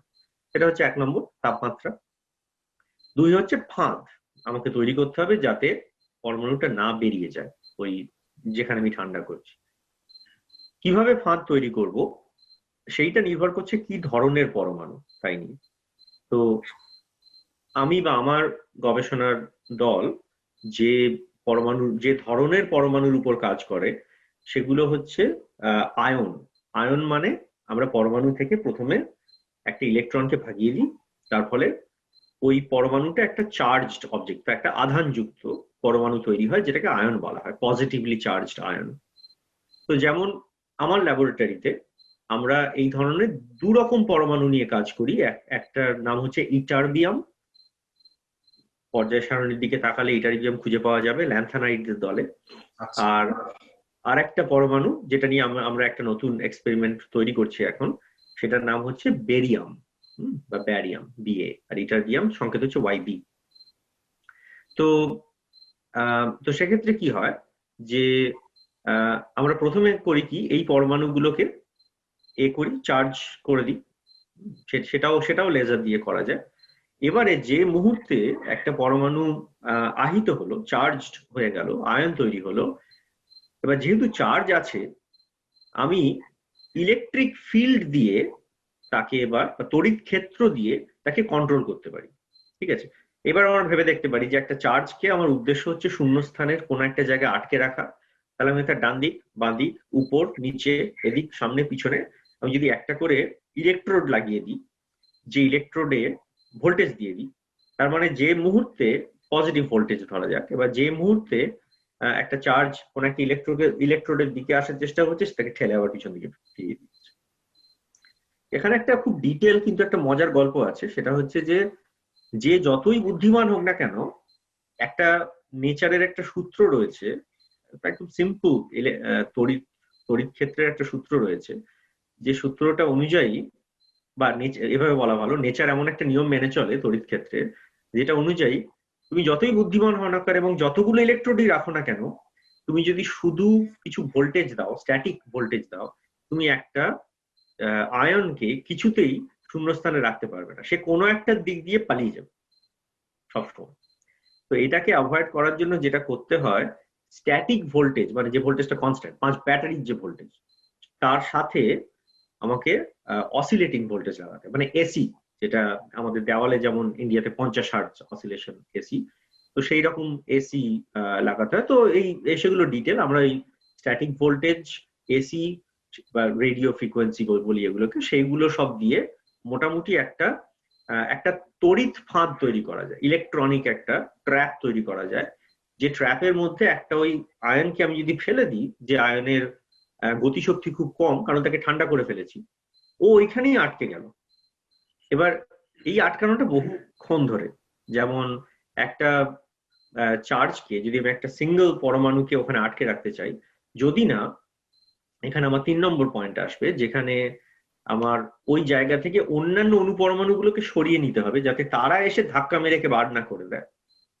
যদি সেটা করা যায়, তাহলে একটা পরমাণুকে একটা ওই ফাঁদের মধ্যে অনেক অনেক সেকেন্ড, মিনিট, এমনকি বেশ অনেক দিন ধরে আটকে রাখা যায় একটাই পরমাণু। তো আমার ল্যাবে আমার সাথে যারা কাজ করে তারা মজা করে এখন একটা খেলা খেলে নিজেদের মধ্যে, যে কোনো একটা পরমাণু যদি সে একই জায়গায় 2 দিনের বেশি আটকে থাকে, 2 দিন তার বেশি যদি আটকে থাকে একটাই পরমাণু, আর সে যদি একটা বিশেষ কাজ করে, মানে সেই পরমাণুকে দিয়ে আমরা কোনো একটা ইম্পর্টেন্ট পরীক্ষা করলাম, তখন তারা সেই পরমাণুর মজা করে একটা নামকরণ করে, যে এই পরমাণুর নাম দিলাম, এতদিন ধরে আমাদের সাথে আছে। তো এখান থেকে বোঝা যাচ্ছে যে অ্যাকচুয়ালি একটা পরমাণুকে আমরা কয়েক সপ্তাহ অবধি রাখতে পারি। মানে এটা ভাবলেও কত মজা লাগে যে একটা সিঙ্গেল পরমাণু, তাকে আমরা শূন্যস্থানের এক জায়গায় আটকে রেখেছি দিনের পর দিন, সেটা করা যায়। কারণ তো ফাইনাল যে জিনিসটা, সেটা হচ্ছে অন্য পরমাণুদেরকে সরিয়ে নেওয়া। সেটার জন্য আমাদের যেটা করতে হবে, চাপ কমাতে হবে। এইটা একটা পুরোপুরি একটা টেকনোলজিক্যাল একটা ফিল্ড, যেটাকে ভ্যাকিউম টেকনোলজি বলা হয়। ভ্যাকিউম কিভাবে তৈরি করব, সেটারও ধীরে ধীরে 20 শতাব্দীতে ধীরে ধীরে তার বিবর্তন হয়েছে। আর এখন সেই সমস্ত পদ্ধতি অবলম্বন করে বিভিন্ন রকমের ভ্যাকিউম পাম্প, সেই নানান রকমের ফিজিক্স কাজে লাগিয়ে টেকনোলজি তৈরি করে ভ্যাকিউম পাম্প তৈরি করা হয়। তো সেই প্রপার ভ্যাকিউম পাম্প ইত্যাদি লাগিয়ে আমরা কোনো একটা এই যে জারটা, চেম্বারটা বললাম, যেটাকে ভ্যাকিউম চেম্বার বলতে পারি, যেহেতু এটা শূন্যস্থানের মধ্যে, আমরা সেখানে এমন এমন ভ্যাকিউম তৈরি করতে পারি, এত এত অন্য সমস্ত পরমাণু বার করে নিতে পারি সেখান থেকে, যে তার চাপ আমাদের সাধারণ যে বায়ুমণ্ডলীয় চাপ তার থেকে প্রায় ধরা যাক 14 অর্ডার্স অফ ম্যাগনিটিউড কম করা যেতে পারে। 14 অর্ডার্স অফ ম্যাগনিটিউড মানে হচ্ছে 100 লক্ষ কোটি ভাগ, সেটা কম করা যেতে পারে। ওই কম চাপে এসে, ইনফ্যাক্ট এত কম চাপ, আমরা যদি পৃথিবী আর সূর্যের মাঝখানে ফাঁকা জায়গার কথা ভাবি, আমাদের বায়ুমণ্ডলের বাইরে, সেই জায়গার চাপ কিন্তু এর থেকে বেশি, অনেক জায়গার চাপ। মানে আমরা পরীক্ষাগারে এতটাই কম চাপ একটা শূন্যস্থানের মধ্যে তৈরি করতে পারি। তো সেটা 10⁻⁻11 বা -12 টর অব্দি আমরা নিয়ে যেতে পারি চাপ। এবং সেই চাপটা ভ্যাকিউম গুলো রাখলে ওই কন্ডিশনটা তৈরি করে ওটা রেখে দেওয়া যায় দিনের পর দিন, মাসের পর মাস, বছরের পর বছর। ঠিক আছে, তাহলে পুরোটা আমি যদি রিক্যাপ করি, কি হচ্ছে, আমি প্রথমে একটা ভ্যাকিউম চেম্বার তৈরি করব, যে ভ্যাকিউম চেম্বারে এই সমস্ত ভ্যাকিউম টেকনোলজি দিয়ে খুব কম চাপের একটা জায়গা তৈরি করব। এইবার সেই জায়গাতে অনেকগুলো ইলেকট্রোড দিয়ে ভোল্টেজ, সেখানে আমার স্ট্যাটিক ভোল্টেজ লাগবে, মানে ডিসি লাগবে, এসি লাগবে, সেটা দিয়ে একটা তড়িৎ ক্ষেত্রের ফাঁদ তৈরি করব। আর আমি যে পদার্থ নিয়ে কাজ করব, যে পরমাণুটা ট্র্যাপ করতে চাই, সেই পরমাণুটা ভিতরে আগে থেকে আনতে হবে। সেটা আমরা সাধারণত করি কি, একটা ছোট্ট টিউব দিয়ে তার মধ্যে কিছু পরিমাণ ওই যে ধাতু যদি থাকে একটুখানি দিয়ে দিই, আর তারপর বাইরে থেকে কারেন্ট পাঠিয়ে টিউবটাকে একটু গরম করি যাতে এই পরমাণুগুলো বেরিয়ে আসে ওখান থেকে। এবার এই পরমাণুগুলো যখন এই ফাঁদ অঞ্চলের মধ্যে দিয়ে যাচ্ছে, আমি লেজার রশ্মি পাঠিয়ে ওটাকে প্রথমে আয়নিত করলাম, আর সেই সাথে লেজার কুলিং কাজে লাগিয়ে ওকে এমন ঠান্ডা করে দিলাম, ও ফাঁদে একবার ঢুকে গেছে আর বেরোতে পারবে না, কারণ ওর শক্তি শেষ। আর যেহেতু অন্য পরমাণুগুলোকে সরিয়ে নিয়েছি, ও ওইখানেই আটকে গেল। এরপরে আমি যেটা করব, ওই লেজারই ব্যবহার করে ওই পরমাণুকে এক্সাইট করবো, ইলেকট্রনকে একটা অন্য শক্তি স্তরে তুলবো। এক্সাইটেশন, রেজোন্যান্স এক্সাইটেশন সাইন্টিফিক নাম, যদি আমরা করি, এবার ইলেকট্রন কিছু সময় বাদে আবার নিজের ঘরে ফেরত যাওয়ার চেষ্টা করবে, মানে কম শক্তি স্তরে ফেরত যাওয়ার চেষ্টা করবে। আর ওই পদ্ধতিতেও আলো ছাড়বে, ওই হচ্ছে আলো ছাড়বে। ঠিক আছে, আর আমি এবার একটা ক্যামেরা নিয়ে তাক করে বসে আছি। এবার যেহেতু আশেপাশে আর কিচ্ছু নেই, আর কোনো আলো নেই আশেপাশে, আর কোনো পদার্থ নেই, ওই আলোর দিকে ক্যামেরা অনেকক্ষণ ধরে তাকিয়ে থাকতে পারে। ঠিক যেমন ভাবে অন্ধকার ঘর, একটা অ্যানালজি, অন্ধকার ঘরে কোনো যদি একটা খুব দুর্বল, মানে একটা টিম টিম করছে একটা মোমবাতির আলো থেকে রিফ্লেক্টেড হয়ে আসা জিনিস, সেটা চট করে আমি হয়তো দেখতে পাবো না, কিন্তু আমি যদি চোখকে ধাতস্থ করে অনেকক্ষণ তার দিকে তাকিয়ে থাকি, ধীরে ধীরে কিন্তু আমি জিনিসটা দেখতে পাই। তো এখানে হচ্ছে একই গল্প। একটা পরমাণু, আমি জানি ট্র্যাকটা কোথায় বানিয়েছি, মানে পরমাণুটা কোথায় থাকা উচিত, আমি ক্যামেরাটা পুরো সেদিকে তাক করে ওই ধীরে ধীরে ওই ফোটন গুলো করতে থাকবো, অ্যাবজর্ব করতে থাকবো, ক্যামেরা ডিটেক্ট করতে থাকবে। করতে করতে আমার কম্পিউটার স্ক্রিনের উপর খুব কম সময়ে, কয়েক মিলি সেকেন্ড কি অনেক সময় কয়েকশো মিলি সেকেন্ড, আমার একটা পরমাণু ছবি ফুটে আসবে। কারণ আমি একইভাবে দ্বিতীয় পরমাণুকে ট্র্যাপ করতে পারি, যেহেতু এরা চার্জড, এরা পরস্পরকে দূরে ঠেলে রাখে, মানে অনেকটা মালার মতো, 1 2 3 4। তো শ্রোতারা যদি আমার ওয়েবসাইটে যায়, ধরনের ছবি দেখতে পাবে। ওয়েবসাইটে ছবি রয়েছে, রিসার্চ ওয়েবসাইটে, সেখানে এই ধরনের সুন্দর পরমাণুর মালার মতো করে, এগুলো প্রত্যেকটা এক একটা পরমাণু। তো এমন উত্তরটা একটু বড় হয়ে গেল, কিন্তু আমি যেটা করার চেষ্টা করছিলাম যে কি করে পরমাণুকে ট্র্যাপ করা যায় সেটা ব্যাখ্যা করার চেষ্টা করছি। রাজিবুল, আমার মনে হচ্ছে যে পরমাণুকে শিকার ধরার যে পদ্ধতিটা তুমি ব্যাখ্যা করলে, এটা মানে রোমহর্ষক ছাড়া কিছুই নয়। মানে অবশ্যই এর মধ্যে অনেক বিজ্ঞান মিশে রয়েছে, কিন্তু আমার মনে হয় শ্রোতা বন্ধুরা সবাই খুব এনজয় করবে, অন্তত যাদের ফিজিক্সের কিছু প্রাথমিক জ্ঞান আছে তাদের পক্ষে তো বটেই। এখানে রোমহর্ষক তো বটেই জিনিসটা। যেমন আমি এই বিষয়ে কাজ করছি আর আজ অনেক বছর হলো, আজ প্রায় 2008 ওই রকম সময় থেকে আমি এই মূল ফিল্ডে কাজ করেছি। এখনো অবধি প্রতিদিন যখনই একটা পরমাণুকে আমরা ট্র্যাক করতে পারি এবং চোখে দেখতে পারি, ওই যে মজা, একটা যে ওই রোমহর্ষক ব্যাপার এখনো অবধি যায়নি। মানে এটা এতটাই একটা ভয়ঙ্কর ব্যাপার যে আমি নিজের চোখে একটা সিঙ্গেল পরমাণুকে দেখতে পাচ্ছি শূন্য স্থানের মধ্যে, এটা সত্যি রোমহর্ষক।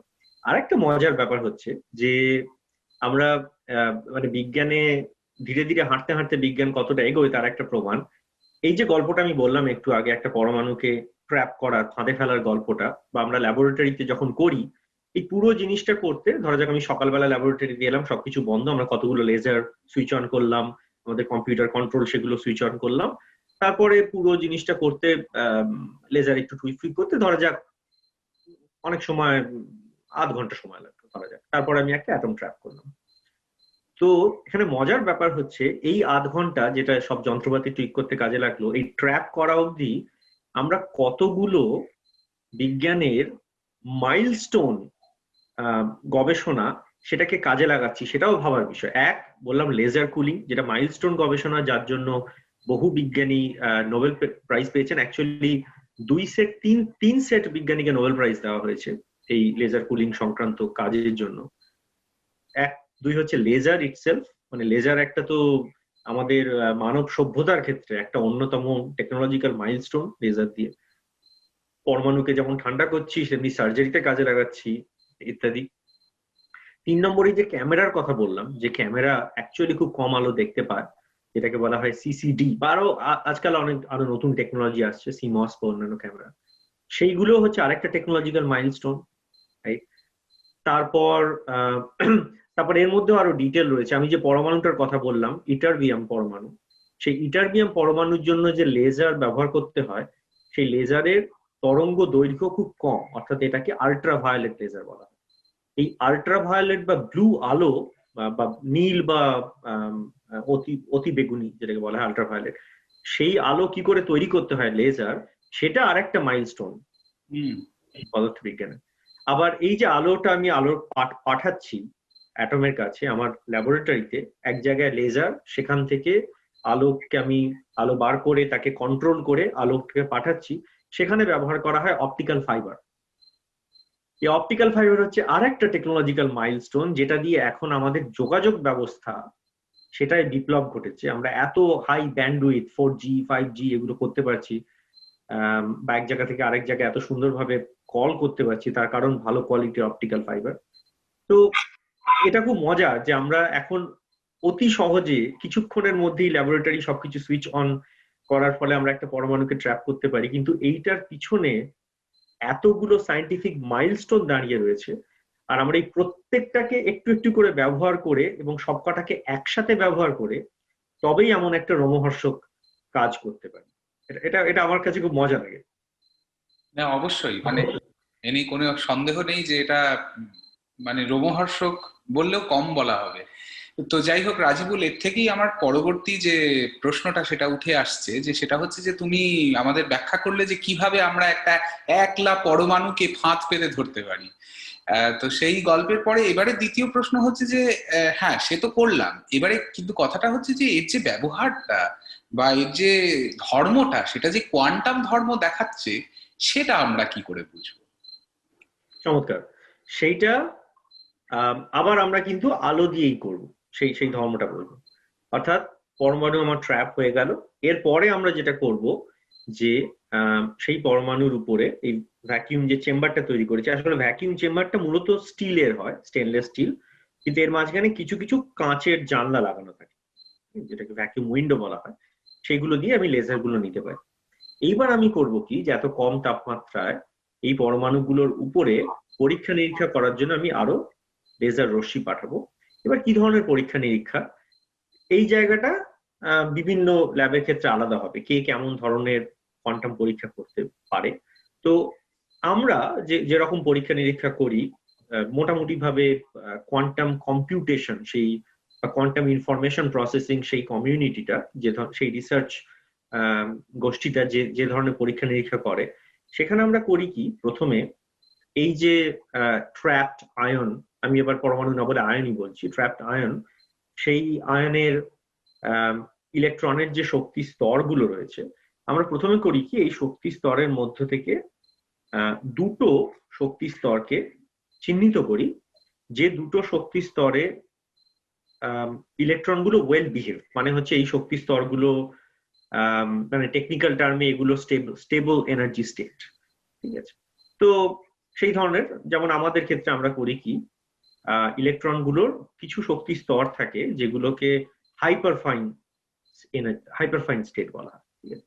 সেটা অত ডিটেল না বুঝলে হবে, বাট মোটামুটি এইগুলো খুব খুব স্টেবল শক্তি। স্টেবল মানে হচ্ছে যে একবার একটা ইলেকট্রনকে বা পরমাণুটাকে, হাইপারফাইন অ্যাকচুয়ালি শুধু ইলেকট্রন না, ইলেকট্রনের সাথে নিউক্লিয়াসেরও স্টেট মিশে থাকে, বাট যাক এই পুরো অণুটাকে বা আয়নটা, পরমাণু বা আয়নটাকে আমি যদি এই শক্তি স্তরে কোনোভাবে ফেলে দিতে পারি, ও এখান থেকে চট করে অন্য জায়গায় চলে যায় না। এটা কি বলছি আমি, স্টেবল। মানে আমি অনেক শক্তি স্তর থাকে যেখানে একটা আমি যদি ইলেকট্রনকে এক্সাইট করি, তাহলে তার কয়েক ন্যানো সেকেন্ড বা অনেক সময় কয়েক মাইক্রো সেকেন্ড বাদে সে অন্য জায়গায় ফিরে চলে যায়, অন্য শক্তি স্তরে চলে যায়। এগুলোকে বলবো আনস্টেবল। তো আমরা প্রথমে যেটা করি যে এই পরমাণু নিয়ে আমরা তার দুটো স্টেবল এনার্জি স্টেট বার করি, এবং এই দুটো এনার্জি স্টেটকে আমরা নাম দিই। একটাকে, যেহেতু দুটো, আমি যা ইচ্ছা নাম দিতে পারি, একটাকে আমি বলতে পারি লব, একটাকে বলতে পারি কুশ সাইন্টিফিক টার্মে, একটাকে বলি আমি জিরো, একটাকে বলি ওয়ান। বা অনেক সময় এমন পরীক্ষা নিরীক্ষা করি যেখানে ম্যাগনেট বা চুম্বক, তার ভাষা ব্যবহার করা হয়। অনেক ক্ষেত্রে আমরা বলি স্পিন। স্পিন মানে হচ্ছে একটা খুব ছোট্ট চুম্বক। সেই স্পিন ডাউন আর স্পিন আপ, মানে একটা ধর ভাবতে পারি একটা চুম্বক যে নিচের দিকে তাক করে আছে, উত্তর মেরুটা নিচের দিকে, আর স্পিন আপ মানে ধরা যাক উত্তর মেরুটা উপর। তো তার মানে টু স্টেট সিস্টেম, হেড টেল, 0 1 আপ ডাউন ইত্যাদি। তো এই টু স্টেট সিস্টেম হিসেবে তৈরি করার কারণটা হচ্ছে যে দেখা গিয়েছে বহু তাত্ত্বিক গবেষণা, বহু মাইলস্টোন তাত্ত্বিক গবেষণার ফলে যে এই লেভেল সিস্টেম, 2 লেভেল পরমাণু, তার যদি কোয়ান্টাম ধর্ম থাকে, সেটা আরেকটু ডিটেলে আমি পরে বলবো কোয়ান্টাম ধর্ম মানে কি, বা তার যদি কোয়ান্টাম ধর্ম থাকে যেটা ক্লাসিক্যাল নয়, সেই কোয়ান্টাম ধর্মকে কাজে লাগিয়ে আমরা এমন অনেক জটিল অঙ্ক কষে ফেলতে পারি যেটা আমাদের সাধারণ ধ্রুপদী বা ক্লাসিক্যাল কম্পিউটার, মানে যে কম্পিউটার আমরা আজকাল ব্যবহার করি, সেই কম্পিউটার দিয়ে সম্ভব নয়, বা সম্ভব হলেও সেটা বহু বহু সময় লাগে। এটা নিয়ে আমি আশা করি যে তোমাদের যে কোয়ান্টাম কম্পিউটিং এর এপিসোড সেখানে আলোচনা হয়েছে। তো এই ধরনের প্রচুর প্রবলেম আছে। এর মধ্যে সব থেকে বিখ্যাত প্রবলেম সেটা হচ্ছে ফ্যাক্টরাইজেশন প্রবলেম। ফ্যাক্টরাইজেশন প্রবলেম সহজ কথা, আমি আমার একটা ব্যাংক অ্যাকাউন্টে আমি ঢুকতে যাব, তার আগে একটা পাসওয়ার্ড দিতে হবে। তো সেই পাসওয়ার্ডটা আমার কম্পিউটার থেকে ব্যাংকের সার্ভারে যাচ্ছে, সেটা যদি নর্মাল ওই পাসওয়ার্ডটাই যায়, তাহলে আমরা ভাবতে পারি কেউ একজন বসে একটা অ্যান্টেনা দিয়ে হ্যাক করে নিতে পারে পাসওয়ার্ড। সেটা যে হয় না এখন, তার কারণ হচ্ছে আমি যে মোমেন্টে আমি পাসওয়ার্ডটা এন্টার করলাম, আমার লোকাল জায়গা থেকে ওটাকে এনক্রিপ্টেড হয়ে গেল। মানে পাসওয়ার্ডটা ওই, আমি যদি একটা কিছু একটা শেষের কবিতা যদি পাসওয়ার্ড থাকে, ওই পাসওয়ার্ডটা ভেঙে ওটা একটা অদ্ভুত কিম্ভূত কিমাকৃতি একটা নাম্বার স্ট্রিং, যেটা বোঝার কোনো উপায় নেই এটা অরিজিনালি কি থেকে এসেছে। এবার এই যে পদ্ধতি, যেটাকে ক্রিপ্টোগ্রাফি বলি, এই পদ্ধতিটা সম্ভব এই কারণে, কারণ মানুষের পক্ষে বা যে কোনো কম্পিউটারের পক্ষে একটা বড় সংখ্যা, সেই সংখ্যার উৎপাদকে বিশ্লেষণ করা, এটা খুব শক্ত কাজ। এই ঘটনাটাকে কাজে লাগিয়ে ক্রিপ্টোগ্রাফি ব্যবহার হয়। পিটার শোর বলে একজন ম্যাথামেটিশিয়ান এমআইটির, তিনি দেখান এই 1990s-এ যে যদি সাধারণ কম্পিউটারের বদলে আমি একটা কোয়ান্টাম কম্পিউটার ব্যবহার করব, অর্থাৎ সাধারণ কম্পিউটার তো বাইনারি 0 আর 1, আমি এই 0 আর 1 এর বদলে যদি 0 আর 1 এর কোয়ান্টাম ধর্ম মানে সুপারপজিশন যদি ব্যবহার করতে পারি, তাহলে সেটাকে কাজে লাগিয়ে এই উৎপাদকে বিশ্লেষণের গল্পটা খুব সহজ করে ফেলা যায়। এটা যেমন একটা বড় অ্যাপ্লিকেশন। তবে আমার পার্টিকুলার রিসার্চ ফোকাস ঠিক এই ধরনের উৎপাদকে বিশ্লেষণ ডিরেক্টলি নয়, যদিও আমরা যে টেকনিক ব্যবহার করি সেখানে এই জাতীয় জিনিসও করা যায়। আমার আমাদের রিসার্চ গ্রুপের, সেটাকে বলা হয় কোয়ান্টাম সিমিউলেশন। মানে এখানকার ধারণাটা হচ্ছে যে ধরা যাক আমি একটা কোনো পদার্থ নিলাম, আমি ধাতুর কথা আলোচনা করেছি আগে, বা আরো অনেক মজাদার সুপার কন্ডাক্টর। এমন অনেক সুপার কন্ডাক্টর হয় যে অনেক বেশি তাপমাত্রা অবধি, মানে প্রায় ঘরের তাপমাত্রা অবধিও সুপার কন্ডাক্টর থাকে, মানে একদম ঘরের তাপমাত্রা না হলেও ধরা যাক সাইবেরিয়ার ঘরের তাপমাত্রা অবধি সুপার কন্ডাক্টর থাকে। ঠিক আছে, তো প্রশ্ন হচ্ছে যে কেন অনেকগুলো ইলেকট্রন তারা নিজেদের মধ্যে কিভাবে নিজেদের মধ্যে আন্তঃক্রিয়া করছে, ইন্টারাকশন করছে ইলেকট্রন এবং বাকি পদার্থটা, যাতে সে একটা সুপার কন্ডাক্টিভিটির মতো একটা অদ্ভুত ধর্ম দেখাতে পারে। এটা আমি বুঝবো কি করে? এই ধরনের কমপ্লিকেটেড, এগুলোকে মেনি বডি প্রবলেম বলো, যেখানে অনেকগুলো অবজেক্ট, অনেকগুলো পরমাণু, অনেকগুলো অণু ইত্যাদি মিলে তারা নিজেদের মধ্যে আন্তঃক্রিয়া করার ফলে একটা খুব কমপ্লিকেটেড ধর্ম তৈরি হচ্ছে। তো সেইগুলো কি করে বোঝা যায়, সেইটা হচ্ছে আরেকটা ফিল্ড অফ সায়েন্টিফিক স্টাডি। তো এইগুলোর জন্য আমাদের ওই 0 আর 1 পরমাণু করতে হবে। এবার আমার প্রশ্ন হলো যে এটা যে কোয়ান্টাম, সেটা বুঝবো কি করে? সেটা বোঝার উপায় হচ্ছে, আমি এবার এই বাইরে থেকে আলো পাঠিয়ে 0 আর 1 এর মানে পরমাণুর উপর আলো দিচ্ছি। এবার এই আলোটা, এই লেজারটা আমি এমন ভাবে তৈরি করেছি, এমন ভাবে টিউন করেছি, ফ্রিকোয়েন্সি, ইন্টেন্সিটি ইত্যাদি, যাতে কি হয়, এই পরমাণুটা প্রথমে ধরা যাক আমি 0 লেভেল থেকে শুরু করেছি পরমাণু, এবার ওর স্টেটটা পাল্টাতে থাকবে। এখানে হচ্ছে জাদু, ক্লাসিক্যাল ভার্সেস কোয়ান্টাম। যে ক্লাসিক্যালি আমি যদি একটা ট্রানজিস্টর নিই বা কিছু, বা একটা কয়েন নিই, সেটাকে হয় আমি হেড দেখবো বা একটাকে টেল দেখবো। কিন্তু এই কোয়ান্টামে যেটা হবে, আমি লেজারটা যদি একটা নির্দিষ্ট সময় ধরে ফেলি, তারপরে বন্ধ করে দিই, তাহলে পরমাণুটা এমন একটা স্টেটে যেতে পারে যেটা আমি মাপলে কখনো 0 পাবো, কখনো 1 পাবো, কিন্তু ক্লাসিক্যালের থেকে পার্থক্য হচ্ছে এই 0 আর 1টাও কিন্তু একই সাথে আছে, অর্থাৎ সুপারপজিশন। মানে আমি এমন একটা পরীক্ষা করতে পারি যেটা থেকে বোঝা যাবে যে এই 0 আর 1টা মানে র্যান্ডমলি হচ্ছে না, ও অ্যাকচুয়ালি এমন একটা স্টেটে রয়েছে যেটাকে আমরা বলি কোয়ান্টাম সুপারপজিশন, অর্থাৎ 0 আর 1 সেটা একই সাথেও রয়েছে। আর এখানেই হচ্ছে কোয়ান্টামের জাদু। তো এই সুপারপজিশনের যে ঘটনাটা, সেটা আমরা অ্যাকচুয়ালি যেহেতু আমরা একটা পরমাণুকে আইসোলেট করেছি, আমরা এবার হাতে কলমে দেখতে পারি।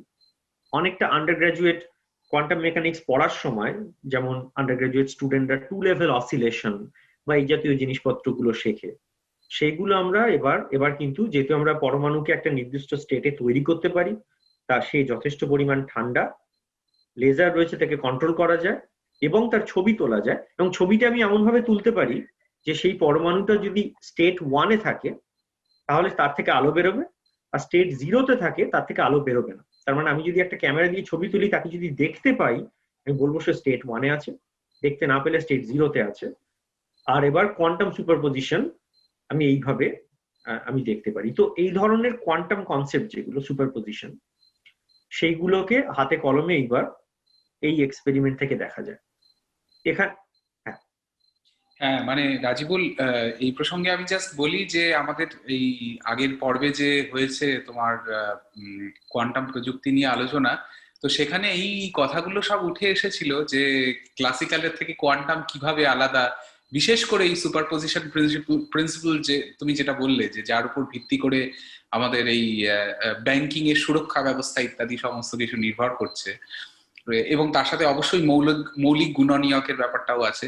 তো এইগুলোর যে পরীক্ষামূলক মানে প্রমাণ বা পরীক্ষা করে দেখা এক্স্যাক্টলি, সেই গল্পটা আমরা তোমার থেকে শিখলাম। কাজে আমার মনে হয় শ্রোতা বন্ধুদের পক্ষে আগের এপিসোড বা তোমার এপিসোড এই দুটোকে একসাথে শুনলে সেটা একটা সামগ্রিকভাবে খুব একটা ফলপ্রসূ অভিজ্ঞতা হবে যে কিভাবে এটা তাত্ত্বিক দিক থেকে আসছে এবং কিভাবে সেটার পরীক্ষাগারে প্রমাণ সম্ভব। তো সেটাই আমার বক্তব্য ছিল। হ্যাঁ, তুমি বলো। সুপারপজিশনের সাথে আরেকটা খুব সেটা ভয়ঙ্কর কোয়ান্টাম একটা জিনিস, খুব ফ্যাসিনেটিং একটা কোয়ান্টাম জিনিস, যেটাও আমি শিওর তোমাদের অন্য আলোচনায় উঠে এসেছে, সেটাকে বলা হয় এনট্যাঙ্গেলমেন্ট। একদম। এনট্যাঙ্গেলমেন্ট এমন একটা জিনিস যার কোনো ক্লাসিক্যাল নেই, মানে ক্লাসিক্যাল কোনো অ্যানালগ নেই, অর্থাৎ ক্লাসিক্যাল ওয়ার্ল্ডে এনট্যাঙ্গেলমেন্ট কি ভাবা যায় না। মানে এরকম ব্যাপার, আমি ধরা যাক এবার একটার বদলে দুটো পরমাণুকে ট্র্যাপ করলাম, দুটো পরমাণু পাশাপাশি আছে। এবার এই দুটো দুটো আয়নকে আবার তাদের উপর আলো ফেলে, সেই মানে কন্ট্রোল লেজার, আমরা বিভিন্ন রকম ফিজিক্স ব্যবহার করি সেখানে, সেইটা ফেলে এমন একটা অবস্থায় নিয়ে যাওয়া যায় যে অবস্থাটা খুব মৌলিকভাবে এই দুটো পরমাণুরই অবস্থা, অর্থাৎ তাকে ভাবা যেতে পারে না প্রথম পরমাণু এই অবস্থায় আছে, দ্বিতীয় পরমাণু এই অবস্থায় আছে, এটা ভাবা যেতে পারে না। তার একটা উদাহরণ যেটা মানে অনেকে দিই, খুব ড্রামাটিক উদাহরণ কিন্তু অ্যাকচুয়ালি সত্যি। ধরা যাক তোমার কাছে, তুমি এখন দেশে বসে আছো, ইন্ডিয়াতে বসে আছো, তোমার কাছে একটা কয়েন আছে, আর ধরা যাক আমার কাছে একটা কয়েন আছে। এবার আমরা এই দুটো কয়েন এক জায়গায় আমরা মিট করলাম, এক জায়গায় দেখা সাক্ষাৎ করলাম, করে এই দুটো কয়েনকে আমরা একটা অদ্ভুত স্টেট, এই এনট্যাঙ্গেল স্টেটে তৈরি করলাম, ঠিক আছে?